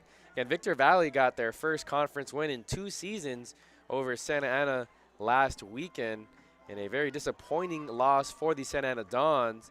But Victor Valley has put together some momentum, and it's good to see Victor Valley program up on West LA College at the moment. Going on at the moment, Santa Ana College up over Compton College 28-0. That game is being played at Compton College. Cerritos, the Falcons, currently have a 24-7 lead over Citrus College. Going on in the National Conference as well as Desert College, or excuse me, in the American Conference, American Division, as College of the Desert has a 23-7 lead over Chaffey College. If you remember, Chaffey won the American Metro Division last year, the same division that Santa Ana College is in, and Chaffey College went on to win the American Division Championship between Pasadena City. They're currently trailing to College of the Desert, which could shake things up in the American Metro Division and bring a new champion this season. Pasadena City, also in the American Division, having no problem with LA Pierce College, up 37-0. That game is at the start of the third quarter. San Diego Mesa currently up 28-14 on Mount San Jacinto. Again, both those teams also here in the National Southern Conference with the likes of Saddleback. Saddleback defeated San Diego Mesa 3 weeks ago and will host Mount San Jacinto the very last season on the last week of the season, November 16th. Again, that'll be here at Saddleback Stadium. Another game going on, 2 more games going on, 3 more games at the moment. Bakersfield College, who should be in the Northern Division, but in Southern California, playing Moore Park, up 10-7 on the Raiders. Santa Barbara currently trailing big to El Camino College. 33-3 is the score as El Camino, the Warriors, having their way. El Camino, another Southern California team, up in the rankings, currently ranked 10th in the latest 3C 2A polls. It could be moving up after this big victory. Last game of the night, Ventura College taking on Antelope Valley in the city of Ventura. Ventura and the Pirates are currently up 13-0 over Antelope Valley. And that's your scores from around the 3C 2A. Your score here as we begin, or nearing the beginning of the second half, 31-0 in favor of your Saddleback Bobcats. Yeah, thanks for tuning in to Bobcats football here on the sportsnetusa.net. Noah Alvarez joined by Albert Robles, along Ed Ford, bringing you tonight's action from Saddleback Stadium here in the city of Mission Viejo.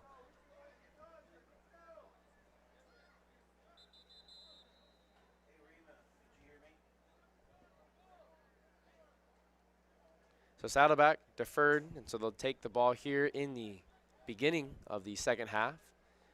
First we're seeing of the kick return team here, as they haven't had an opportunity. And in case you missed it, in the first half, Grossmont has only been able to collect 33 yards of offense. They only have 1 first down to show for, so really struggling to get any sort of drive going. Very young team. They marched out Johnny Mosi, the freshman quarterback. He started today, but they've started 3 different quarterbacks on the season, and head coach Mason Mitchell has really struggled to find a groove with the offense this year. Last week it was a 62-10 loss to Riverside City College.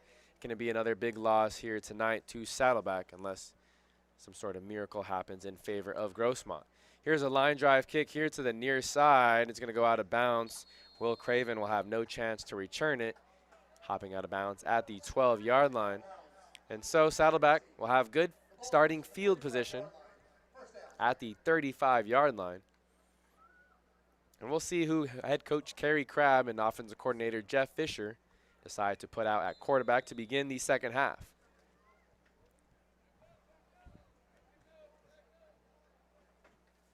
It will be the sophomore Trey Kukuk. Omarjay Black, the receiver wearing number 4. He's going to go line up in the slot on the far side along with receiver Marquez Carrillo Edgar. Josh Peichel, the tight end, down on the right side of the formation. Darian Campbell, the deep back. It's a handoff to Campbell up the middle. Finding his way towards the 40.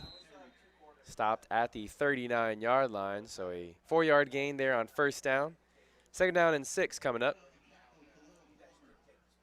Andres Lewis, the other receiver in the game for the Saddleback offense. And they totaled 362 yards off of 49 plays in the first half. There were 7 of 9 on third down conversions. And pretty much been able to do whatever they wanted this evening as they hand it off to Campbell. Once again, the big running back rumbles his way to the 43-yard line. They'll set up third down and 2.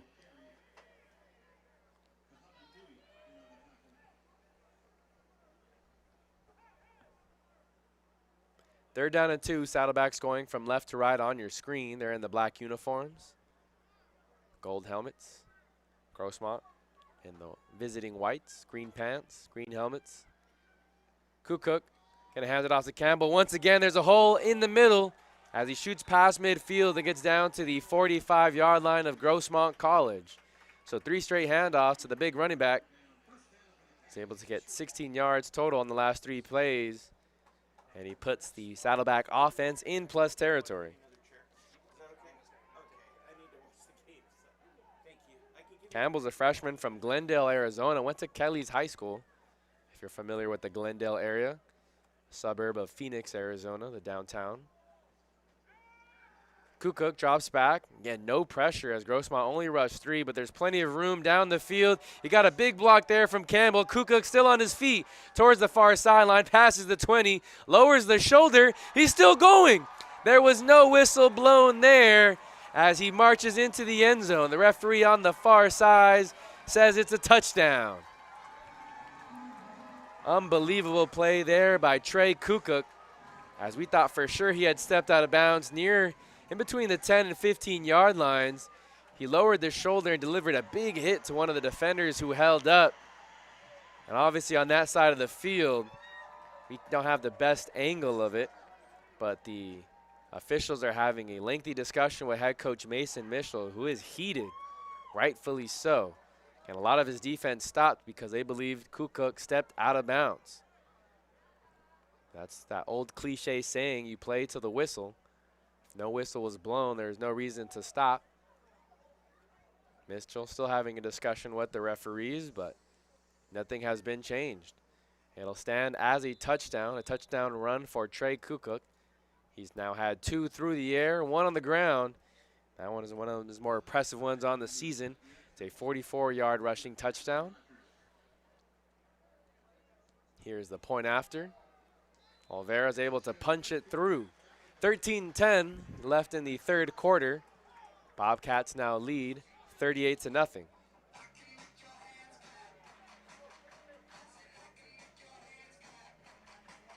There's the replay here. You got to see that big block there by Darian Campbell. Trey Kukuk now passes the 30. Couple of defenders right there. Another good block there by his receiver, Edgar. Delivers one big hit. Another defender just kind of holds up thinking he was already out of bounds right near the 15-yard line. But both defenders just let up without ensuring that he was out of bounds or being brought down to the ground.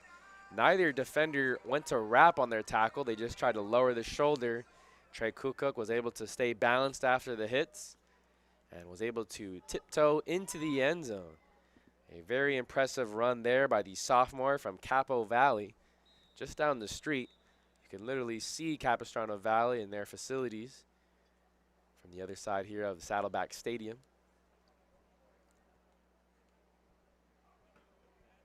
So the sophomore making a big play with his legs. Here's the kickoff team for Saddleback College. A low line drive squib kick picked up by the upback at 24-yard line. Taken all the way to the 41. Big collision there. On the return is Jaleel Gardner, the linebacker. Making something out of nothing there. One of the best starting field positions that the Grossmont offense has had.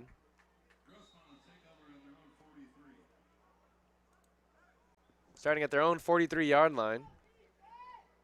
Three receivers flanked out to the right. Johnny Mosey is still the quarterback.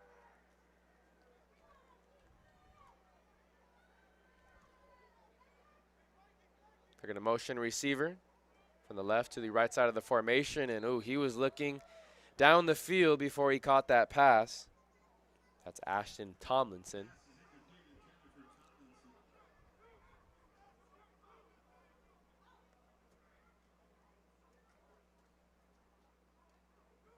Second down and 10 coming up for Mosey in the Grossmont offense.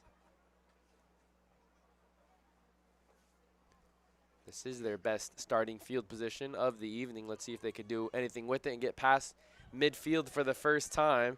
It's a handoff there up the middle to the 45, pushing the pile, still not brought down.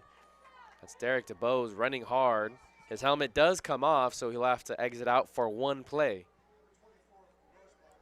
Third down and 8 coming up. Yard to gain is the Saddleback 47.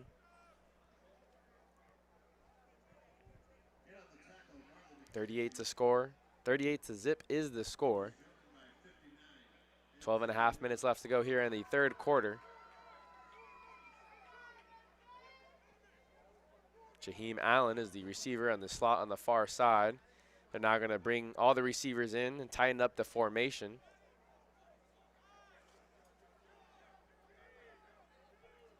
One second left on the play clock. They do just barely get it off. Saddleback sends some pressure. 7 on the rush, and they're going to just throw it out of bounds. Johnny Mosey had Slade Tashima hawking him down there at the 30, so he just had to throw it away. Incomplete pass there on the 3rd and 8. Got another 3 and out here for the Grossmont offense. We'll see John Butcher once again punting for the Grossmont special teams. Back deep to the return. Standing at his own 18-yard line is Chase Christner. Pressure up the middle, but this one's taken off, and Christner does wave for the fair catch. Steps out of bounds right at the 23 as he was catching it, and so we'll see the Saddleback offense once again. On that last drive, it was a 44-yard run by the quarterback, Trey Kukuk, who showed some really nice balance there, and even he lowered the shoulder, delivered a big hit to one of the defensive backs for Grossmont College. Let's see what he does here. Chase Christner is the running back to the right of Kukuk, the sophomore quarterback. Ball is going to start out here on the near hash. They motion Christner out to the left side of the formation. It's a short pass over here to the near side. Hauling in the reception there for an 8-yard gain is Nicholas Genelela.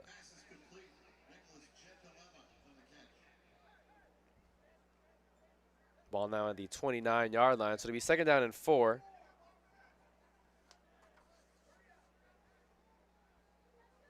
Trey hands it off to Christner on the counter. Christner still moving his feet, Carries the defender with him to the 37. And that'll be enough for a first down. So Christian also no running hard.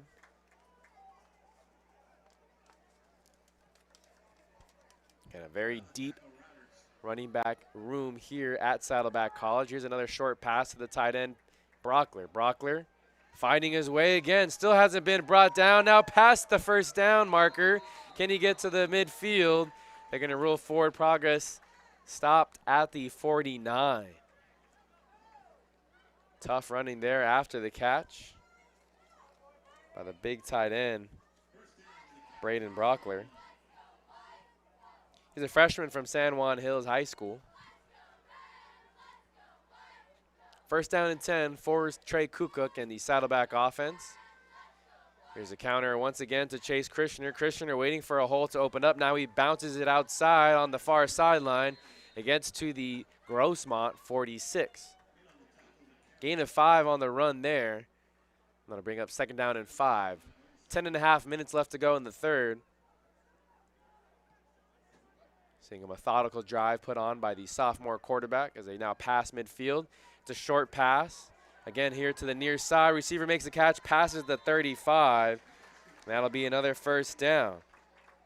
Genalela again, the freshman receiver from Huntington Beach High School.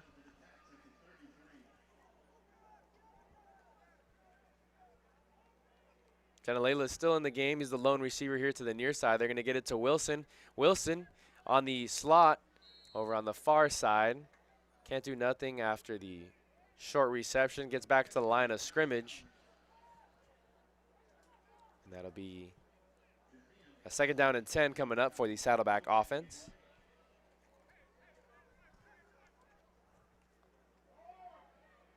Chase Christianer still in the game at the running back position. Saddleback still going with that no-huddle tempo. Christianer goes to the right side, and not much going on there, so he falls ahead to the 31. 2-yard gain. They'll set up third down and 8. Peichel will check out as Braden Brockler checks in at the tight end position.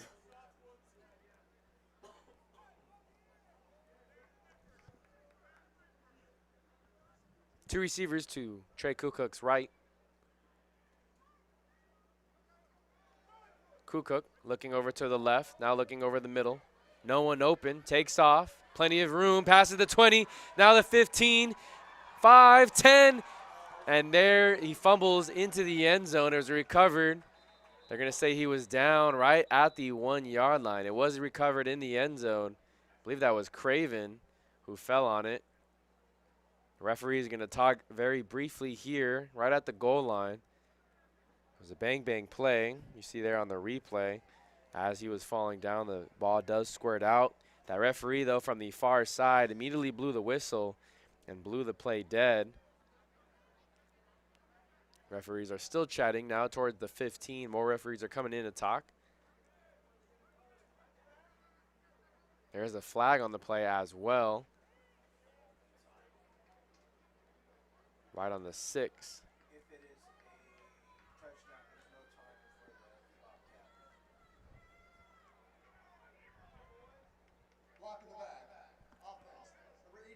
So they are going to call a block in the back penalty on Genalela.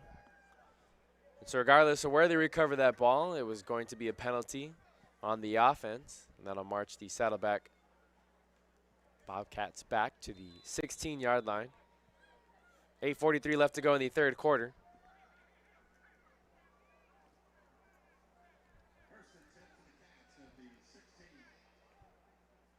Braden Brockler, the tight end, to the right of the formation. Chase Christianer, the deep back. Edgar, the lone receiver, on the far side. Another counter over to the left side. Christianer waiting for his blocks. Now bounces back, crosses field. Back to the near hash now. Still looking to get past the line of scrimmage. Passes the 15. Oh, he keeps his feet moving. Look at him move the pile. And he goes in for the end zone. The first rushing touchdown of the evening. Christianer ran about 50 yards on that play, but it'll be a 16-yard scamper for the Saddleback running back. There is a flag on the play. Not sure if it was during the play or after the play. Does look like the touchdown will stand. So maybe a penalty.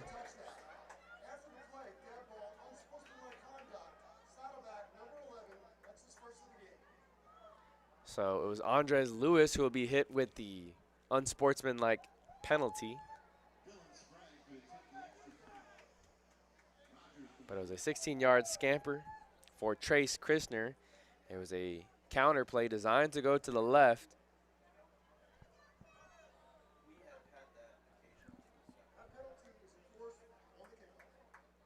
White hat letting everyone know that the penalty will be enforced on the kickoff. Score is 44-0 pending the extra point here by Sean Olvera Harrell. Blocked at the line of scrimmage by Grossmont. If they pick it up and return it, they will get 2 points. However, they're dropped right there at the 12-yard line on the far side. So it was a low kick. Penetration was allowed through the offensive line there on the special teams. And so the score remains 44-0.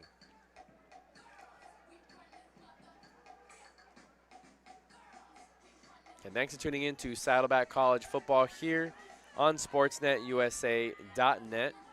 Chase Christner picks up the first rushing touchdown by any running back here for Saddleback College on the evening. A 16-yard run, again designed to go to the left. And when no hole was open there, decided to reverse field, try to shoot up the middle, then went all the way here to the near side. Looked like there was going to be a defender bringing him down at the 10-yard line. But he was able to get through that tackle, and he had a parade of Saddleback teammates to lead the way as he was able to crawl into the end zone for 6. On the penalty, Saddleback will now kick this one off from the 20-yard line, their own 20. It'll be Dylan Sprague to line the ball up. Returners are standing at their own 15-yard line. Again, it's Jimenez and Vaquera. This one a short squib kick. Again to the same linebacker. He now passes midfield. This will be really good starting field position for Grossmont. Their best starting field position as Jaleel Gardner is able to get a decent return. And we'll see the Grossmont offense once again here in the third quarter. 8 minutes and 20 seconds left to go here. Bobcats lead 44-0 over the Griffins.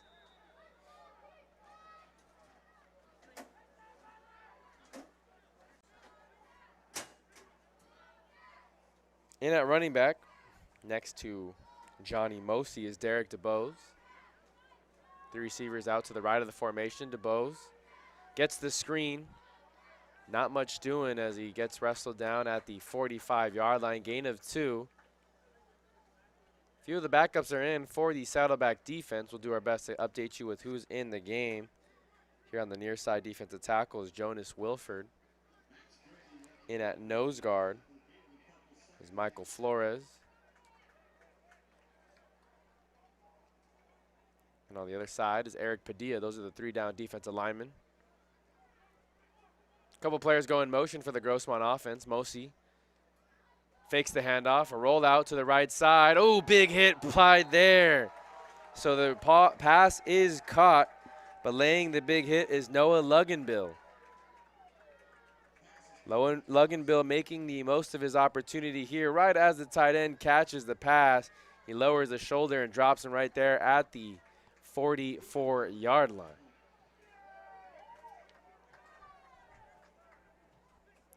Tough catch there by Sean Mosser. Gonna feel that one in the morning.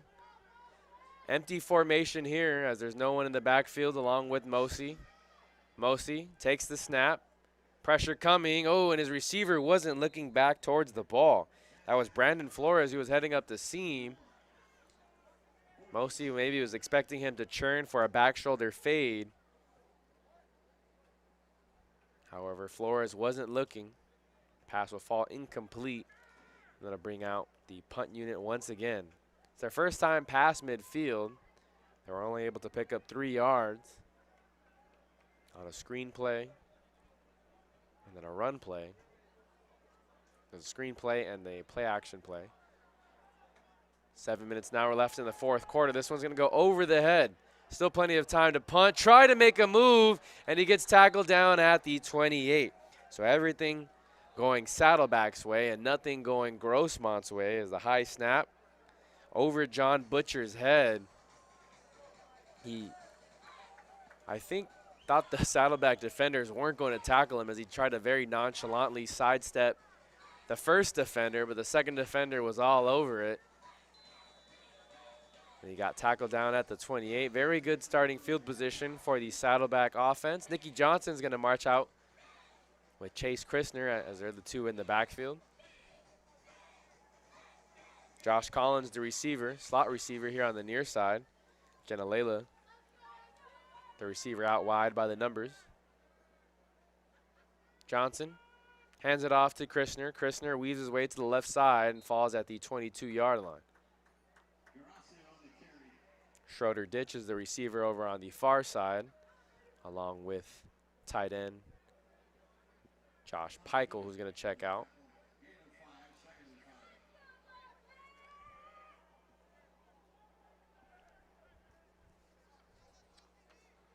Three receivers to the right of the formation. Nicky Johnson has 2nd down and 5. He's going to look to do the screen. No, it's a fake.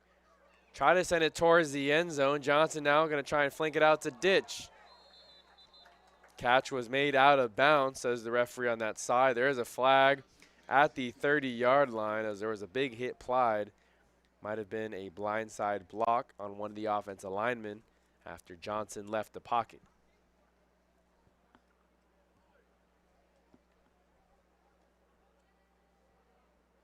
Again, head referee tonight, Dan Ariosto. Waiting to hear the announcement from the head referee. 6:15 left to go here in the third.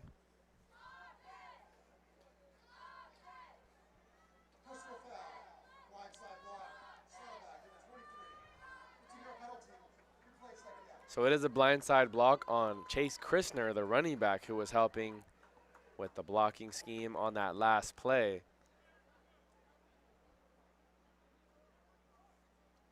Bobcats did pretty good, only drawing 4 penalties at the very end of the first half.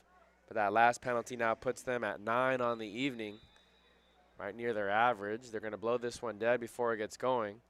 Please set the game clock to 6 minutes and 5 seconds.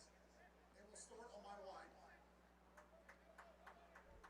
So some time will be taken off. 6:05 to be exact. Nicky Johnson again with 3 receivers out to the right of the formation. The ball's on the far hash. They hand it off to Christner. Christner gets a 2-yard gain as he's brought down at the 37. And now one of the big linemen down. Not a good sign as Saddleback was already down 1 lineman this evening. They were without Paris Smith. That's Tyrone Portis, the starting left guard today, who looks like he's in some serious pain as the Saddleback team takes a knee. 5:49 left to go in the third quarter. And your Bobcats lead 44-0 over the Grossmont Griffins. Okay, thanks for tuning in to Saddleback College Football here on SportsNetUSA.net.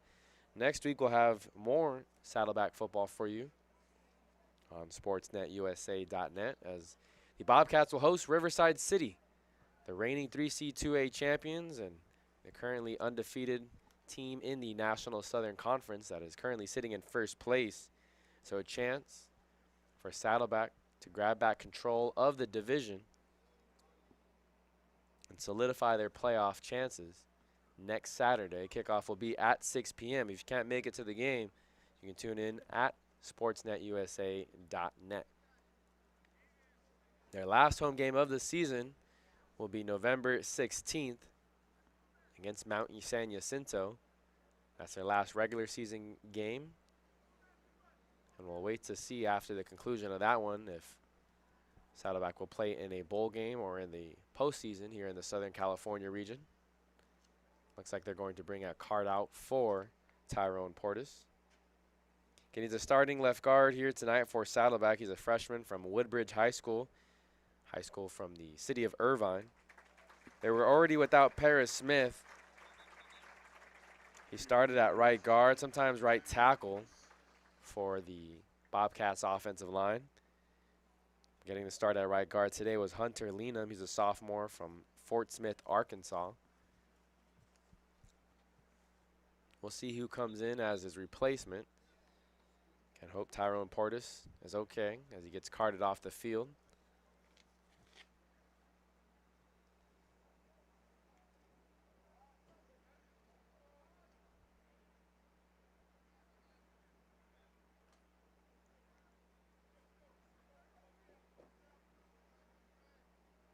So it looks like number 50, Ryan Carby, going to fill in at left guard. Gannon Ostrander will check in at center.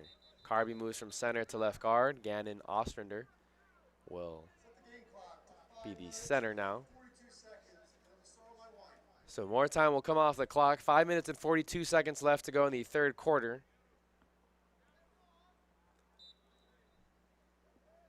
They're down and long. The yard to gain is the Grossmont 18. They're going to try and get a screen play to Krishner over on the far side. Krishner wasn't able to make that first defender miss as they hawked him down from the backside. Making the tackle there is Jeremiah.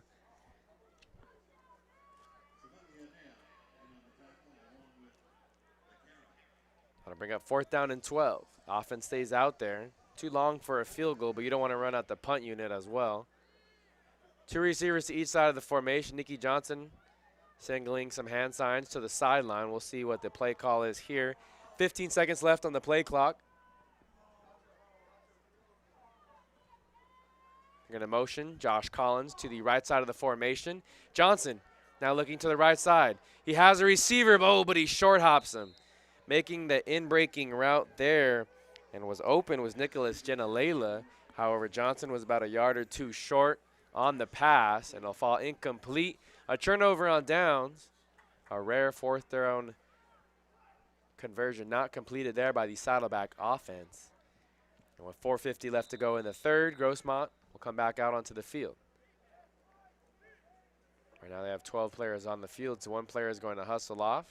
Johnny Mosi in at quarterback. Derek Dubose, the running back to the left of him. On the fly motion to the sweep here on the wide side of the field. A very minimal gain as he's tackled down at the 31. First defender there was Alex Newcomb, the freshman from Elisa Nagel. And a few players that don't always get playing time during the season in at the moment for Saddleback, making the most of their opportunities. They're going to motion Jaheim Allen back to the right side of the formation. A screen pass to the receiver. He gets a good block from him, but it's another minimal gain. 3-yard gain to the 34-yard line as the defense rallies relatively quickly here for Saddleback. Patrick Basily makes a tackle on the far side in front of the Grossmont sideline. 4 minutes left to go in the third. Yard to gain is the Grossmont 41. Play signs coming in from the sideline for Johnny Mosi as he looks at the wristband. Looks like pressure's going to come from the outside. 3 seconds left on the play clock. Can they get it off? They do. Just get it off in time. Pressure comes. They're going to air it out deep to their slot receiver, and Carlos Jimenez couldn't get to that one. Jimenez was in the slot. It was about 6 yards overthrown, as he did have a step on his defender. That's going to force Grossmont to send out their punt unit once again. The last time they sent out their punt unit, it went about 2 feet over John Butcher's head, and he was wrestled down for a big loss on the play. He's also had a punt blocked earlier back in the first half. One of the shorter punts, but takes a Grossmont-friendly bounce all the way down to the 16-yard line, and that's where we'll see the Saddleback offense take over. Again, thanks for tuning in to Saddleback Bobcat football here on SportsNetUSA.net. Noah Alvarez joined by Albert Robles and Ed Ford, bringing you the action here from Saddleback Stadium in the city of Mission Viejo. It's been a lovely evening for football. Again, Saddleback hoping to advance to 5-2. And barring any miracle comeback, they should advance to 5-2. They'll host Riverside City next week, travel to Fullerton College on Saturday, November 9th, and then host Mount San Jacinto. Those 3 games will dictate whether or not Saddleback will play for a bowl or advance to the postseason. Nikki Johnson in at quarterback.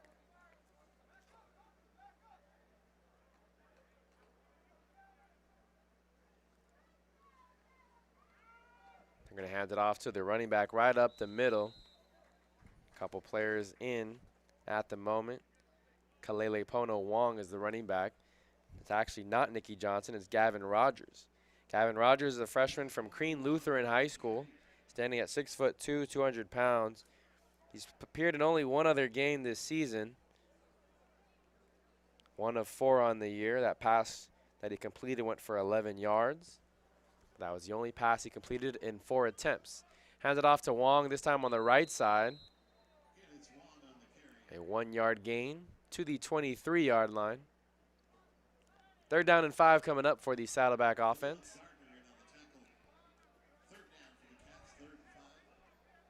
So Rogers making the most of his opportunities here. Josh Collins in at the slot receiver position over on the far side of the formation. Jenalela, the outside receiver here on the near side. It's going to go to him. Jenalela makes the catch, spins out of a tackle there, gets to the 34. Elusive receiver after the catch. He now makes his 3rd reception on the evening.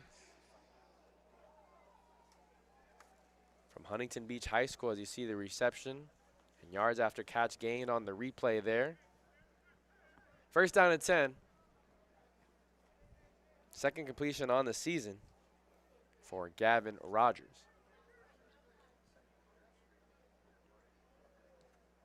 They draw Grossmont to jump, but no flag is thrown. They hand it off to Wong on the right side. Wong is dragged down at the 35. Gonna say forward progress, got him to the 37. Minute and a half left to go in the 3rd here.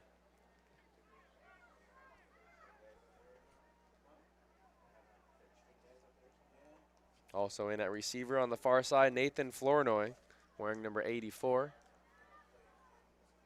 Schroeder Ditch is the far receiver next to the Grossmont bench. Ooh, big hit there, a little late, and that's going to draw a flag. Kalele Pono Wong was being tackled down at the 37, and as he was already on the ground, somebody for Grossmont immediately just shot down and laid his shoulder into the head and neck area.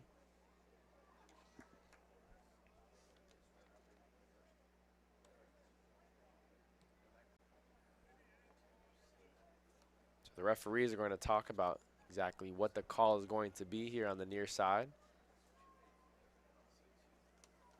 Making the tackle from behind on that play was Joshua Collins. But I believe it was Cairo Kahananuni who was the man who came in late from the linebacker position and laid a late hit. He's a freshman from Helix High School over in the San Diego area. 7 players on the roster from Helix. Of course, Helix football most famously produced Reggie Bush, who went on to play at USC.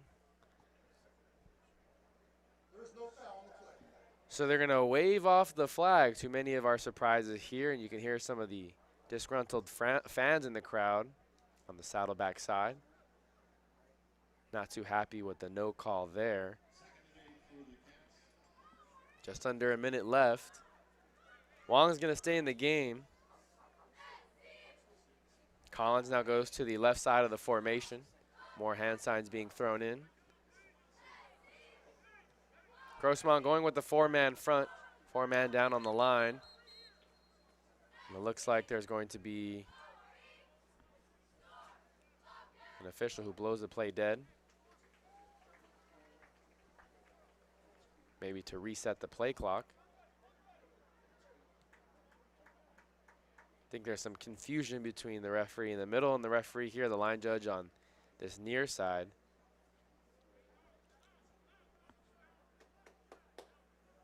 "13 seconds left on the third quarter. Clock momentarily stopped.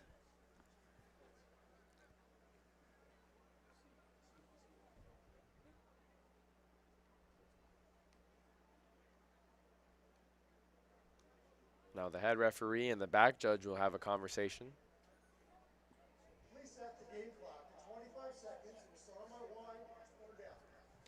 25 seconds left here for this 3rd down and 8.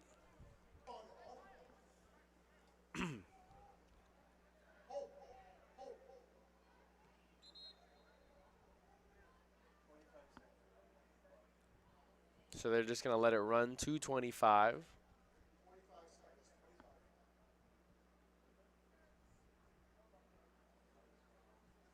Now we're at 25. Don Ariosta. Oh, clock continues to roll. So some trouble being had here. There we go. Now we have it at 25. Don Ariosta gives us the whine, ready for play. 3rd down and 8 for Gavin Rogers. Rogers drops back, looks to the near side. He gets it again to Jenalela. Soft coverage being played by Ezekiel Battle. If you remember, Battle had to limp off the field. Maybe not playing as tight of coverage there on that 3rd down and 8. It was just a 9-yard hitch route. Jenalela had all sorts of room here on the near side. That's going to take us to the 4th quarter. Ball will be at the 49-yard line of Saddleback. They'll be going from right to left here to begin the 4th quarter. Again, thanks for tuning in to Saddleback College football here on SportsNetUSA.net during this brief timeout. Let's go ahead and check in some of the scores from around the 3C2A. We already gave you some of the scores from games that went complete earlier today. Currently going on, Santa Ana currently has a 42-6 lead over Compton College, running away with it on that one. Cerrito College up 31-21 over Citrus, so Citrus closing the gap. That game has 6 minutes left to go in the 3rd quarter. College of the Desert also struggling to hang on to their lead. Chaffee clawing their way back in. That score is 23-19. It was 21-7 at half, but Chaffee is battling their way back. Pasadena City College has a 37-10 lead over LA Pierce with 5 minutes left to go in the 3rd quarter. San Diego Mesa and Mount San Jacinto still even up at the same score. 28-14 is the score in that one as they begin the 3rd quarter. Bakersfield now trailing Moore Park College 23-16. 3 minutes left to go in the 3rd quarter. El Camino still up big, 41-3 over Santa Barbara City. And Ventura leads 27-21 over Antelope Valley. Handoff to Wong. Wong finds some room up the middle, shoots past the 45, and he's brought down at the 44-yard line. Big gain there by the 4th running back we've seen in action, Kalele Pono Wong. He had a busy week against Antelope Valley earlier this year. He is a 6-foot freshman from Makawao, Hawaii. 14.5 minutes left to go here in the final quarter. 2nd down and 3. Rogers will look to make an audible at the line of scrimmage. Wong heads from the right to the left of the formation. Another handoff to Wong. Wong being patient. There was a small opening there on the right side of the line, and he fights for 3 yards. 3rd and 1 coming up. In at tight end now is Ethan Torbert, wearing number 87.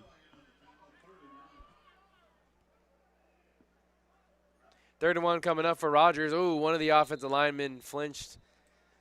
There was some movement by the Grossmont defensive line, but I don't think either of them crossed the neutral zone. And so they're going to say it's a false start. So a false start on the offensive line. That'll back them up for a 3rd and 6. That was on Kennedy Abang.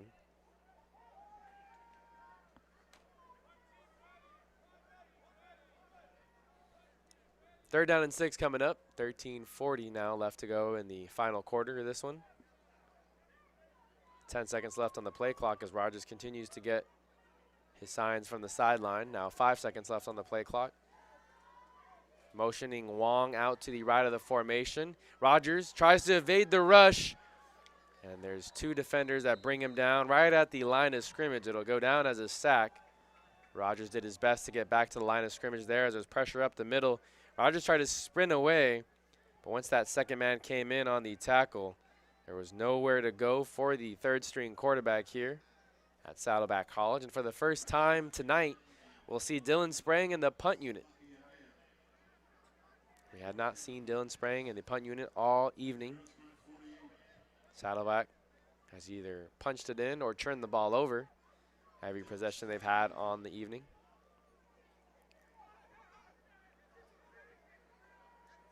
Jimenez standing back at his own 12-yard line, and calling a timeout is Grossmont College.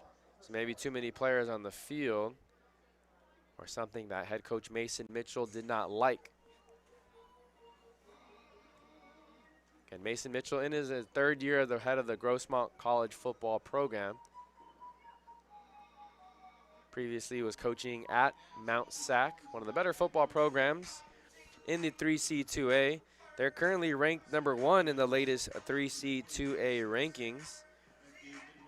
Mount Sac didn't play Saturday today, but they had a game on Thursday. They hosted ELAC. The Huskies were in action on Thursday, and they waxed the Huskies by a score of 51-7. So 51-7 was the final score on Thursday. That's where the Mounties last played. They'll most likely stay at the number 1 spot at the top of the rankings. There was some action Friday night as well in Northern California as City College of San Francisco defeated Laney College 38-7. Just under 13 minutes left to go. Sprague is standing at his own 38-yard line, ready to punt this ball away for the first time on the evening. Jimenez standing at his own 10. Some pressure in his face. A couple of Grossmont players collide. It's a very short punt. Bounces at the 20. Going to roll all the way to the 9-yard line. So it takes a Saddleback friendly bounce. And that's where we'll see the Grossmont offense take over here with 12 minutes and 44 seconds left to go. Again, thanks for tuning in to Saddleback Football here on SportsNetUSA.net. Noah Alvarez alongside Albert Robles and Ed Ford for tonight's broadcast from the Saddleback Stadium here in the city of Mission Viejo.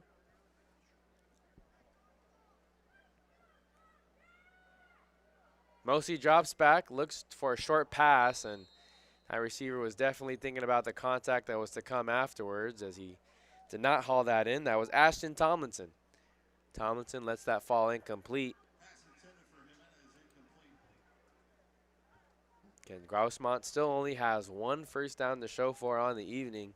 0 for 10 in third down conversions on the night. They've ran 33 total plays for 14 yards. They've gone backwards here in the second half, as they had 30 yards at the end of the first half. Handoff to the left side. 1-yard gain there. That'll set up down 3rd and 9. Slade Tashima in on the tackle.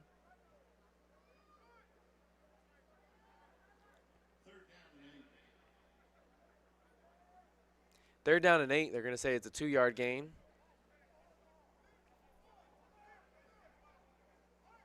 Mike Porter now into the game at running back. Flips to the right side of the formation of Mosi. 3rd down and 8. Mosi sees some pressure coming from his right side. He's going to air it out deep for Jimenez. Jimenez makes the catch at the 45. That's actually Jaheim Allen who makes the catch right over his defender. Had a step. A beautifully placed ball there by Mosi. It was Patrick Bassley in coverage who does make the tackle. But really great concentration for that over-the-shoulder catch. Not an easy thing to do. First down and 10, their second first down on the evening. High throw for Porter, who swings out to the left side of the formation, and he goes nowhere. He's stuffed in the backfield. Slade Tashima, who we've seen play with some of the starting unit, wreaking havoc now with a lot of the backups in on the defensive side of the ball for Saddleback. Second down and 14. Yard to gain is the Bobcats' 45-yard line. That's their first third down conversion on the evening. Blitz coming. Pressure doesn't get to him. They overthrow Jaheim Allen. He had a step on Bastley once again. Now set up 3rd down and long.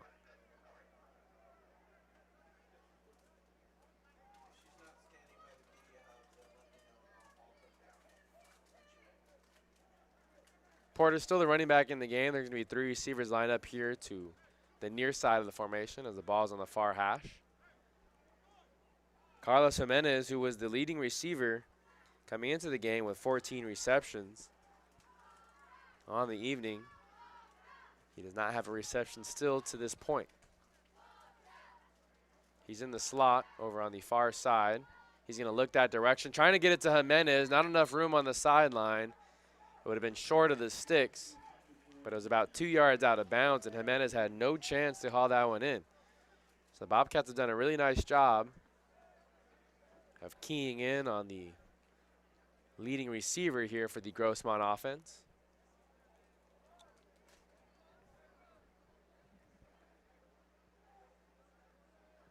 And that'll force the punting unit to come out once again for Grossmont. This will be their 10th punt of the evening. Bastley, standing at his own 15, will back up. Takes a Grossmont-friendly bounce to the 11-yard line. 10:44 left to go in the 4th quarter. And thanks for tuning in to Saddleback College football here on SportsNetUSA.net. Reminder, 2 more games for Saddleback College on the season here at Saddleback Stadium. Next Saturday, they'll host Riverside City College in a big match for the National Southern Conference. That game will kick off at 6 p.m. RCC, the reigning 3C 2A champions, and are currently still undefeated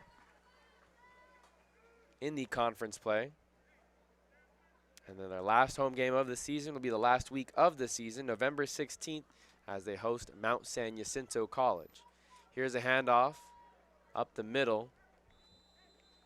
Another running back we'll tell you about, Eric Ramirez. He's a freshman, standing at 5'8", from Mission Viejo High School. Mission Viejo High School, a couple exits away here down the 5, or up the 5, depending on what direction you're going in. Saddleback uniforms, very reminiscent of Mission Viejo High School with the black, yellow, and red tones in their uniforms. Just over 10 minutes left to go in the 4th quarter. It's another handoff to Ramirez. Ramirez tried to get wide, but there was no edge set there by the tight end. 3rd string tight end Ethan Torbert couldn't make the block. That's going to be a tackle for loss. Torbert gets pulled. That'll be a 3rd down and 14. The yard to gain is the Saddleback 21-yard line. Ramirez still in the backfield. Josh Collins in as a slot receiver here on the near side. Rogers still the quarterback for the Saddleback offense. Grossmont rushes 4. Rogers checks it down over to the right side. Running back Ramirez spins out of 1 tackle and does get to the 18. But it's not going to be enough. 4th down and 4 coming up, and we'll see the punt unit once again for the Saddleback special teams.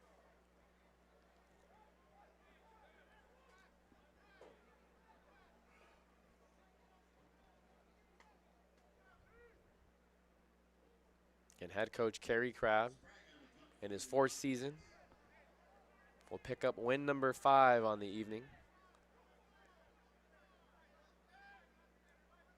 Led this team to a 5-5 record last year. Bit of a high snap to Dylan Sprague, but he gets off a good punt.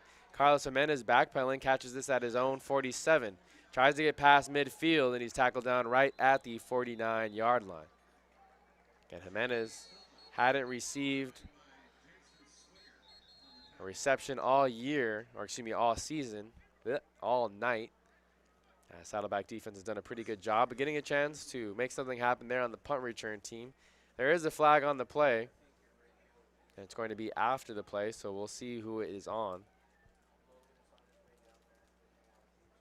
After the play, dead ball, personal foul, kicking team number 88, 15-yard penalty, 1st down. So that's going to be on Josh Peichel, one of the tight ends who was in on the punt unit.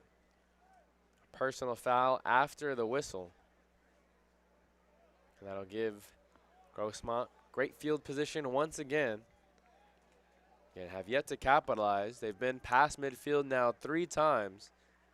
Just haven't been able to get anything going to where they can even take a shot at the end zone. Derek DeBoe's in at running back to the right of the formation. It's a reverse. Flea flicker once again. Johnny Mosi, gets stripped right at midfield. Good pressure there applied by the Saddleback defense. MJ Leuma, one of the defensive linemen from Segerstrom High School, was in on the sack. There you see the replay on your screen. There's a flag on the far side. Might be because they were trying to set up that screen over on that far side.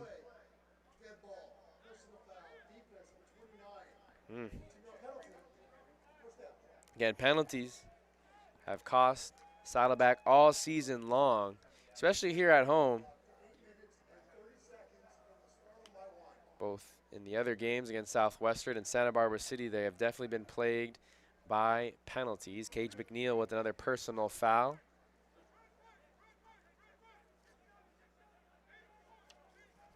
That now gives them 12 penalties on the evening. First down and 10 now, this time from the Saddleback 33-yard line. 2 running backs in the backfield. Looks like DeBose is one of them. Mark Porter is the other one. DeBose tries to go right. No hole over there on that right side. The left side of the defense standing strong. They do say he went back to the line of scrimmage, so a favorable spot for Grossmont.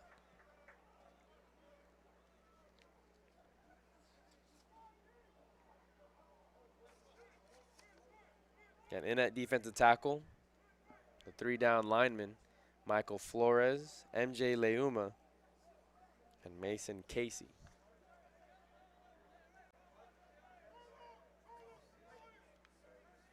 We'll get you some of the other players in right now for the Saddleback defense after this second down and 10 play. Pressure in Mosey's face. He just tries to throw this one away. Nearest receiver was Jimenez. Again, the pressure was being dialed up. Saddleback not holding back, keeping their foot on the gas pedal. In on the pressure there, coming from his linebacker position is Noah Luganbill. Also in the game is Brennan Acosta, along with Owen Burnside at the linebacker position.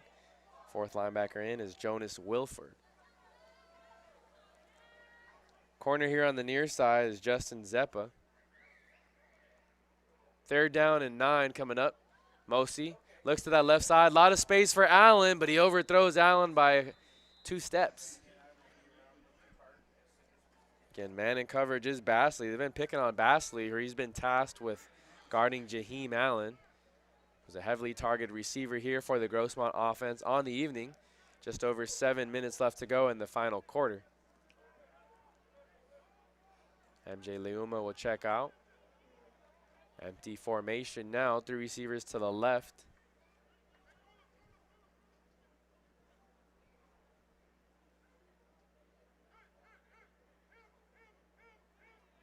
So they relay the play call. 5 seconds left on the play clock. They're going to go for it here on this 4th down and 10. Mosi airs it out deep again, trying to get to Allen. Allen trying to find the ball. Oh, and there's some flags that come in late. It's going to be a pass interference penalty on the Saddleback defensive back. Look at, you just see him throwing it up. Don't think Allen could have got to that ball, but because Bassley had his back turned, that's why the officials are going to call that. He never looked for the ball. If he did turn back and look for the ball, even if he ran and collided with Allen, the receiver, there might have been a no call there. But they'll call that every time when your back is turned towards the ball when it's up in the air. 1st down and 10 now from the Bobcats' 18-yard line.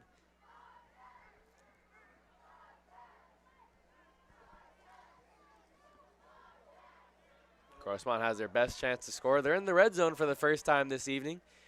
Empty formation again. They're trying to get a short pass out to Carlos Jimenez, and Mosi overthrew him about 5 feet or so wide of his target. Applying the pressure there. The linebacker position was Owen Burnside.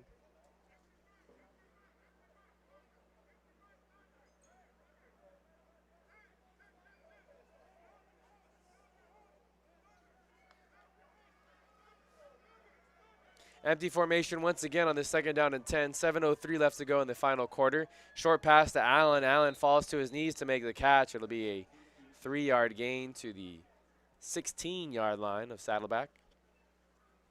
Make it a 2-yard gain. 3rd down and 8 coming up.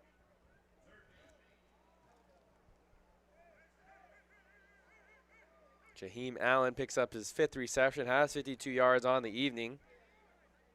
Derek DeBose is the only other player with more than 1 reception, having 3 on the total on the evening. 3 receivers out to the formation again. Jaheim Allen, the nearest. Oh, this is going to be an interception right to the hands of the Saddleback defender, and he's finally dragged down at the 25. A costly mistake there, and making him pay the price is TJ Griffin. We haven't called TJ Griffin's name in a long, long time. In that first game here of the season at home against Santa Barbara City, he had an interception. That was the only game he played all season, as he was out due to an injury. Back here, as there's a flag on the play over on the far side. But the Saddleback defense comes up with a big stop as they were backed up deep in their own red zone. Looked like Grossmont was maybe to get some points up on the board against the 3rd stringers. But TJ Griffin jumped in front of the pass. Looked like there was miscommunication as Mosi tried to throw a slant route, but his receiver was running a fade. We have 2,000 to play. Full flag, offense, Grossmont. Personal foul, blindside block, offense number 55. Personal foul, block in the back, offense number 59. 15-yard penalty, first down. So both penalties were on Grossmont.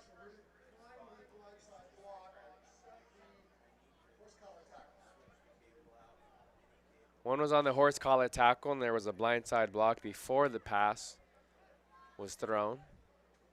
So Saddleback will get 15 yards tacked on to the end of that one. And TJ Griffin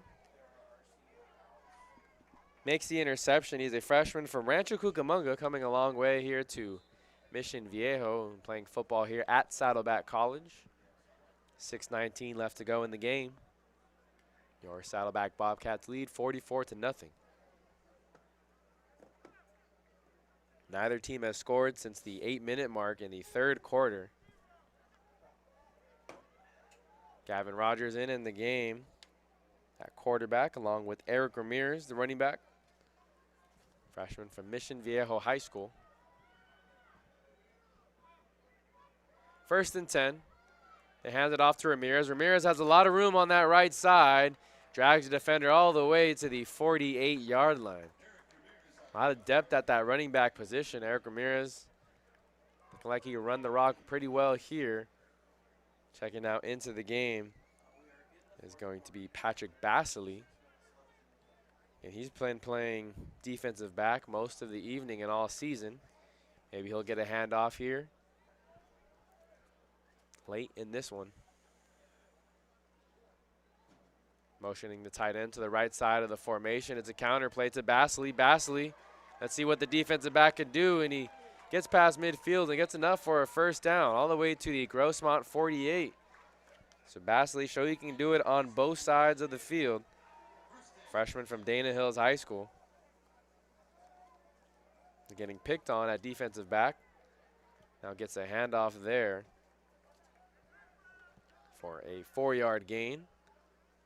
Eric Ramirez back into the game at running back. Hands it off to Ramirez. Ramirez weaves to the left. Gain of about 2 as he's tacked down at the 46. 5 minutes left to go. Surprised to see Saddleback is playing with such fast pace still. Rogers and the offense electing to go no huddle. Looking over to the sideline. Still 24 seconds left on the play clock. They're hiking it with 22 seconds left. Grossmont looked like they might have jumped off sides. No flag was thrown. Deach was trying to make that catch over the shoulder on the far sideline. No flag.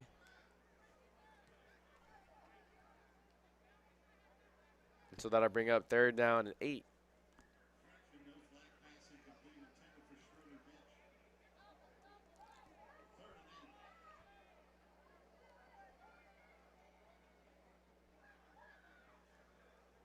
Substitutions being made as another receiver runs on to the formation. That's Brogan Daly. He's the slot over there on the far side of the field. Nathan Flournoy, the slot here on the near side. He's going to look near side, try to get to his receiver, and it's going to be short. Rico Rodriguez was the intended target. Rogers was short by a yard or 2. So the 2 freshmen can't connect there, and that's going to force the punt unit to come out once again.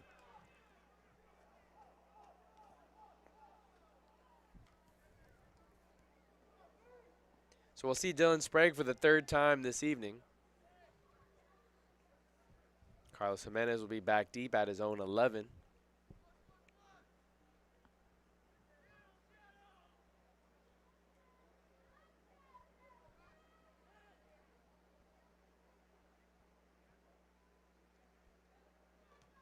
Sprague gets this one off cleanly. It's a beautiful punt right here in the corner. Takes that backwards bounce. And look how it spins at the 6-yard line.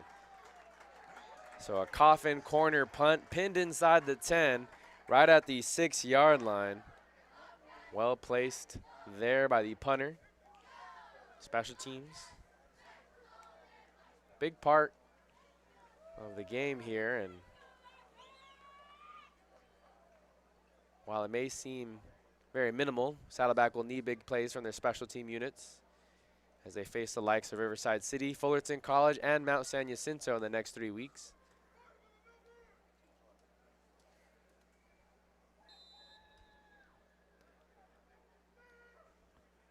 So Grossmont will come back out onto the field. What could be the last time they touch the ball. They're going to be starting at their own 6-yard line. Empty formation. Mosley airing it out deep for Allen. Allen makes no. Right at the last second, it was ripped out of his hands. Great contest there by Dominic Lopez. He was the defensive back in coverage. Corner out to Jaheim Allen. Looked like he was going to come down with it, but as he went up in the air, it was ripped out from him. He'll set it down. 2nd down and 10.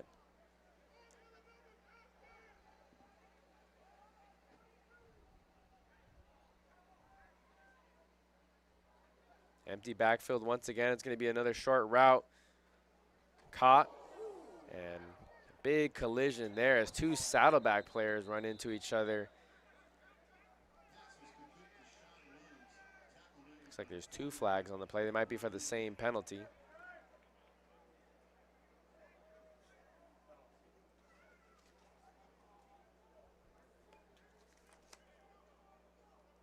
Catch was made by Sean Williams.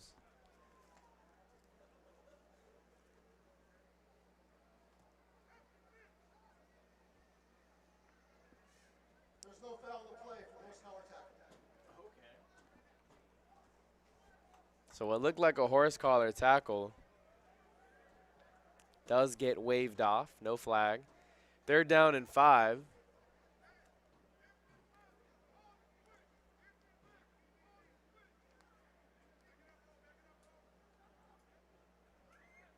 Empty formation once again. The Grossmont coaching staff gone to this formation quite a few times. The last few times they've had the ball. Yard to gain is the 16-yard line. There's 10 seconds left on the play clock as signs continue to come in from the sideline. They do hike it. Mosley's going to look to air it out for Carlos Jimenez. Jimenez had a step on his defender, but it was thrown out of bounds. That throw led Jimenez up the sideline. Might have been a big play for the Griffins offense. However, it was thrown about a yard or 2 out of bounds. No chance. The man in coverage was Cage McNeil. And they're going to run the punt team out with 3 minutes and 30 seconds left. So potentially another chance for Gavin Rogers. And the Saddleback offense, they already have 586 yards of total offense. They've ran 83 plays just to Grossmont's 50. Grossmont only has 39 yards to show for it as punt off the side of his foot, does get to the 40 and bounces to the 41. John Butcher had a bad snap and had to sidestep a defender to get that one off. Just over 3 minutes left to go. Let's see if Saddleback can run the clock out here. Okay, thanks for tuning in to Saddleback College football here on sportsnetusa.net. Noah Alvarez alongside Ed Ford and Albert Robles. 2 more home games here at Saddleback Stadium for you guys to tune in. Both next week at Saddleback Stadium. They'll host Riverside City College, and then November 16th, they'll host Mount San Jacinto. Those are the next 2 home games for Saddleback College on the season. Gavin Rogers in there with Eric Ramirez. Score hasn't changed since the 8-minute mark in the 3rd quarter. They hand it off to Ramirez. Ramirez is met in the middle. He gets back to the line of scrimmage, and he was lucky to do that as there was good penetration from the Grossmont defensive line. First man to get there was Jeremiah Savanea. And at nose guard,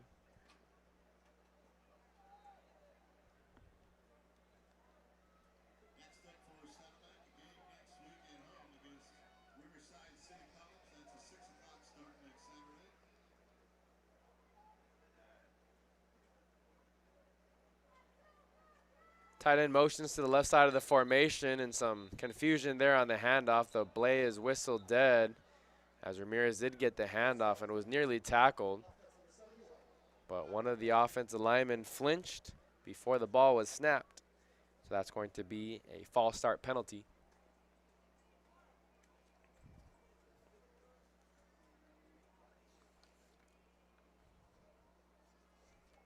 In at receiver here on the near side is Jody Perez. And the slot on the far side is Nathan Flournoy.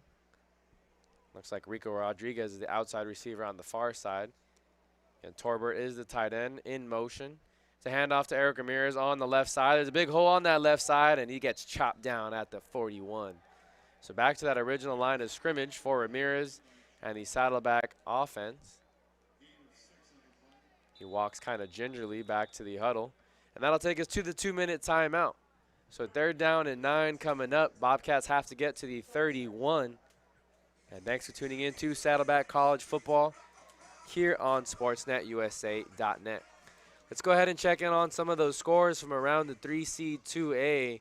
With some games going on late here on this Saturday evening, Saturday, October 26th. Cerrito still has a lead, but it's back to a 7-point game. 31-24 is the score. 7:48 left to go in that one. Santa Ana should comfortably win 49-6 over Compton College. 12 minutes left to go in that one. Chaffee takes the lead over College of the Desert, 26-23. Remember, they're trailing 20-7 at halftime, but have battled all the way back to retake the lead over the Roadrunners. Mesa handling Mount San Jacinto 35-14. That game is just starting the 4th quarter. Again, Mesa near the top of the National Southern Conference as well. Ventura has blown it wide open. 42-28 now is the score as they lead over Antelope. Here's the 3rd down and 9 play. Another handoff. Not to Ramirez, it's Basley. Basley weaves his way through 2 defenders, gets to the 46. His team is hyped up for him, but it's not going to be enough for a 1st down. Okay, pretty impressive there for a defensive back. Moore Park, and they retook the lead earlier in the game, still hanging on to the lead. 23-16 is the score over Bakersfield College. That game has 8 minutes left to go in that one. There's going to be a timeout called by Mason Mitchell. 1:31 left to go in the game. Mitchell maybe wants to preserve some more time in case they do get the ball back.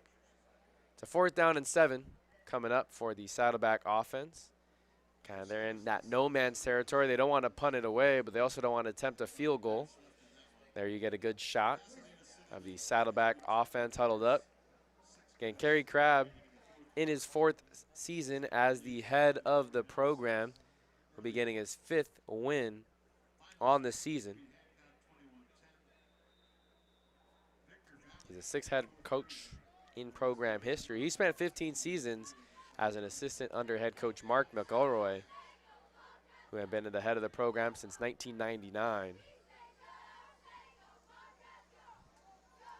Looking for his first winning season as head of the program. Here's his 4th down and 7 plays. A pass to Perez. Perez got to the 32, but that won't be enough for a first down. The yard to gain was the 31, so a route about 1.5 yards short of the yard marker. 1:34 now left on the clock, and so Grossmont will get the ball back with just a little bit of time left here to go in the 4th quarter. Again, coming up for Grossmont after this game, they will host Fullerton College and then host Mount San Jacinto before traveling to Southwestern. Those are their last 3 opponents.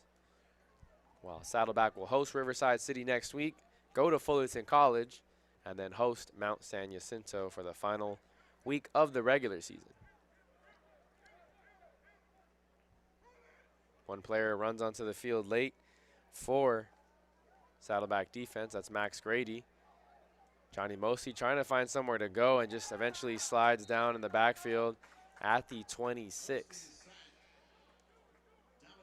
Again, just been pressure all up in his face for much of the evening, regardless of who it is in at the D-line or linebacker positions.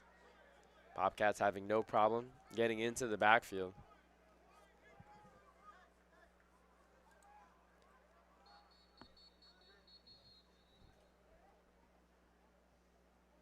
One of the referees is going to whistle the ball dead. Going to talk to one of the offensive linemen, it looks like, for Grossmont College. Hey, Randy, when this thing is over, let's just not do anything. Just put up the high slide. Short pass here to the near side. That's that running back. Big hit applied there. Saddleback still hitting late in the game. Justin Zeppa lays the big one as Derek DeBose was the man who caught the pass. There you get to see the replay at the very end. Derek DeBose took a big hit from Zeppa, the corner here on the near side, wearing number 12.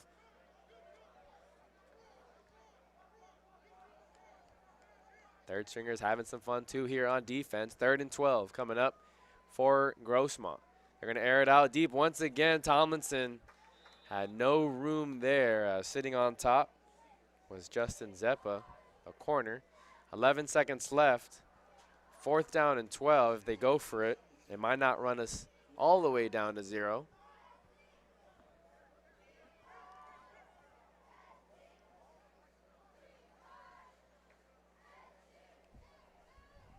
Looks like they run out. Derek DuBose, and a receiver is going to check in now for Grossmont. Sean Mosser. He's the slot here on the near side. Again, still have yet to get it to Carlos Jimenez.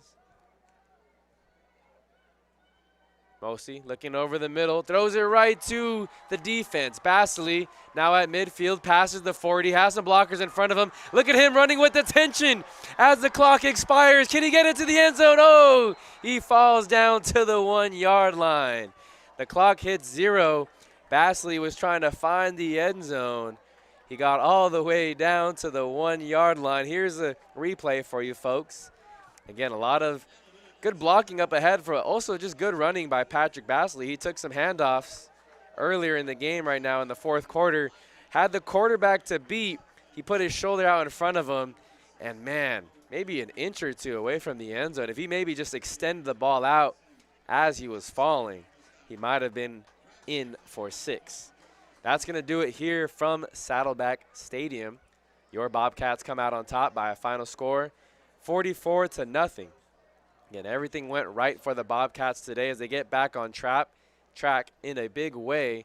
Again, falling last week to Palomar, but getting a much-needed win here against Grossmont. They advance to 5-2 on the season, while Grossmont falls to 1-6.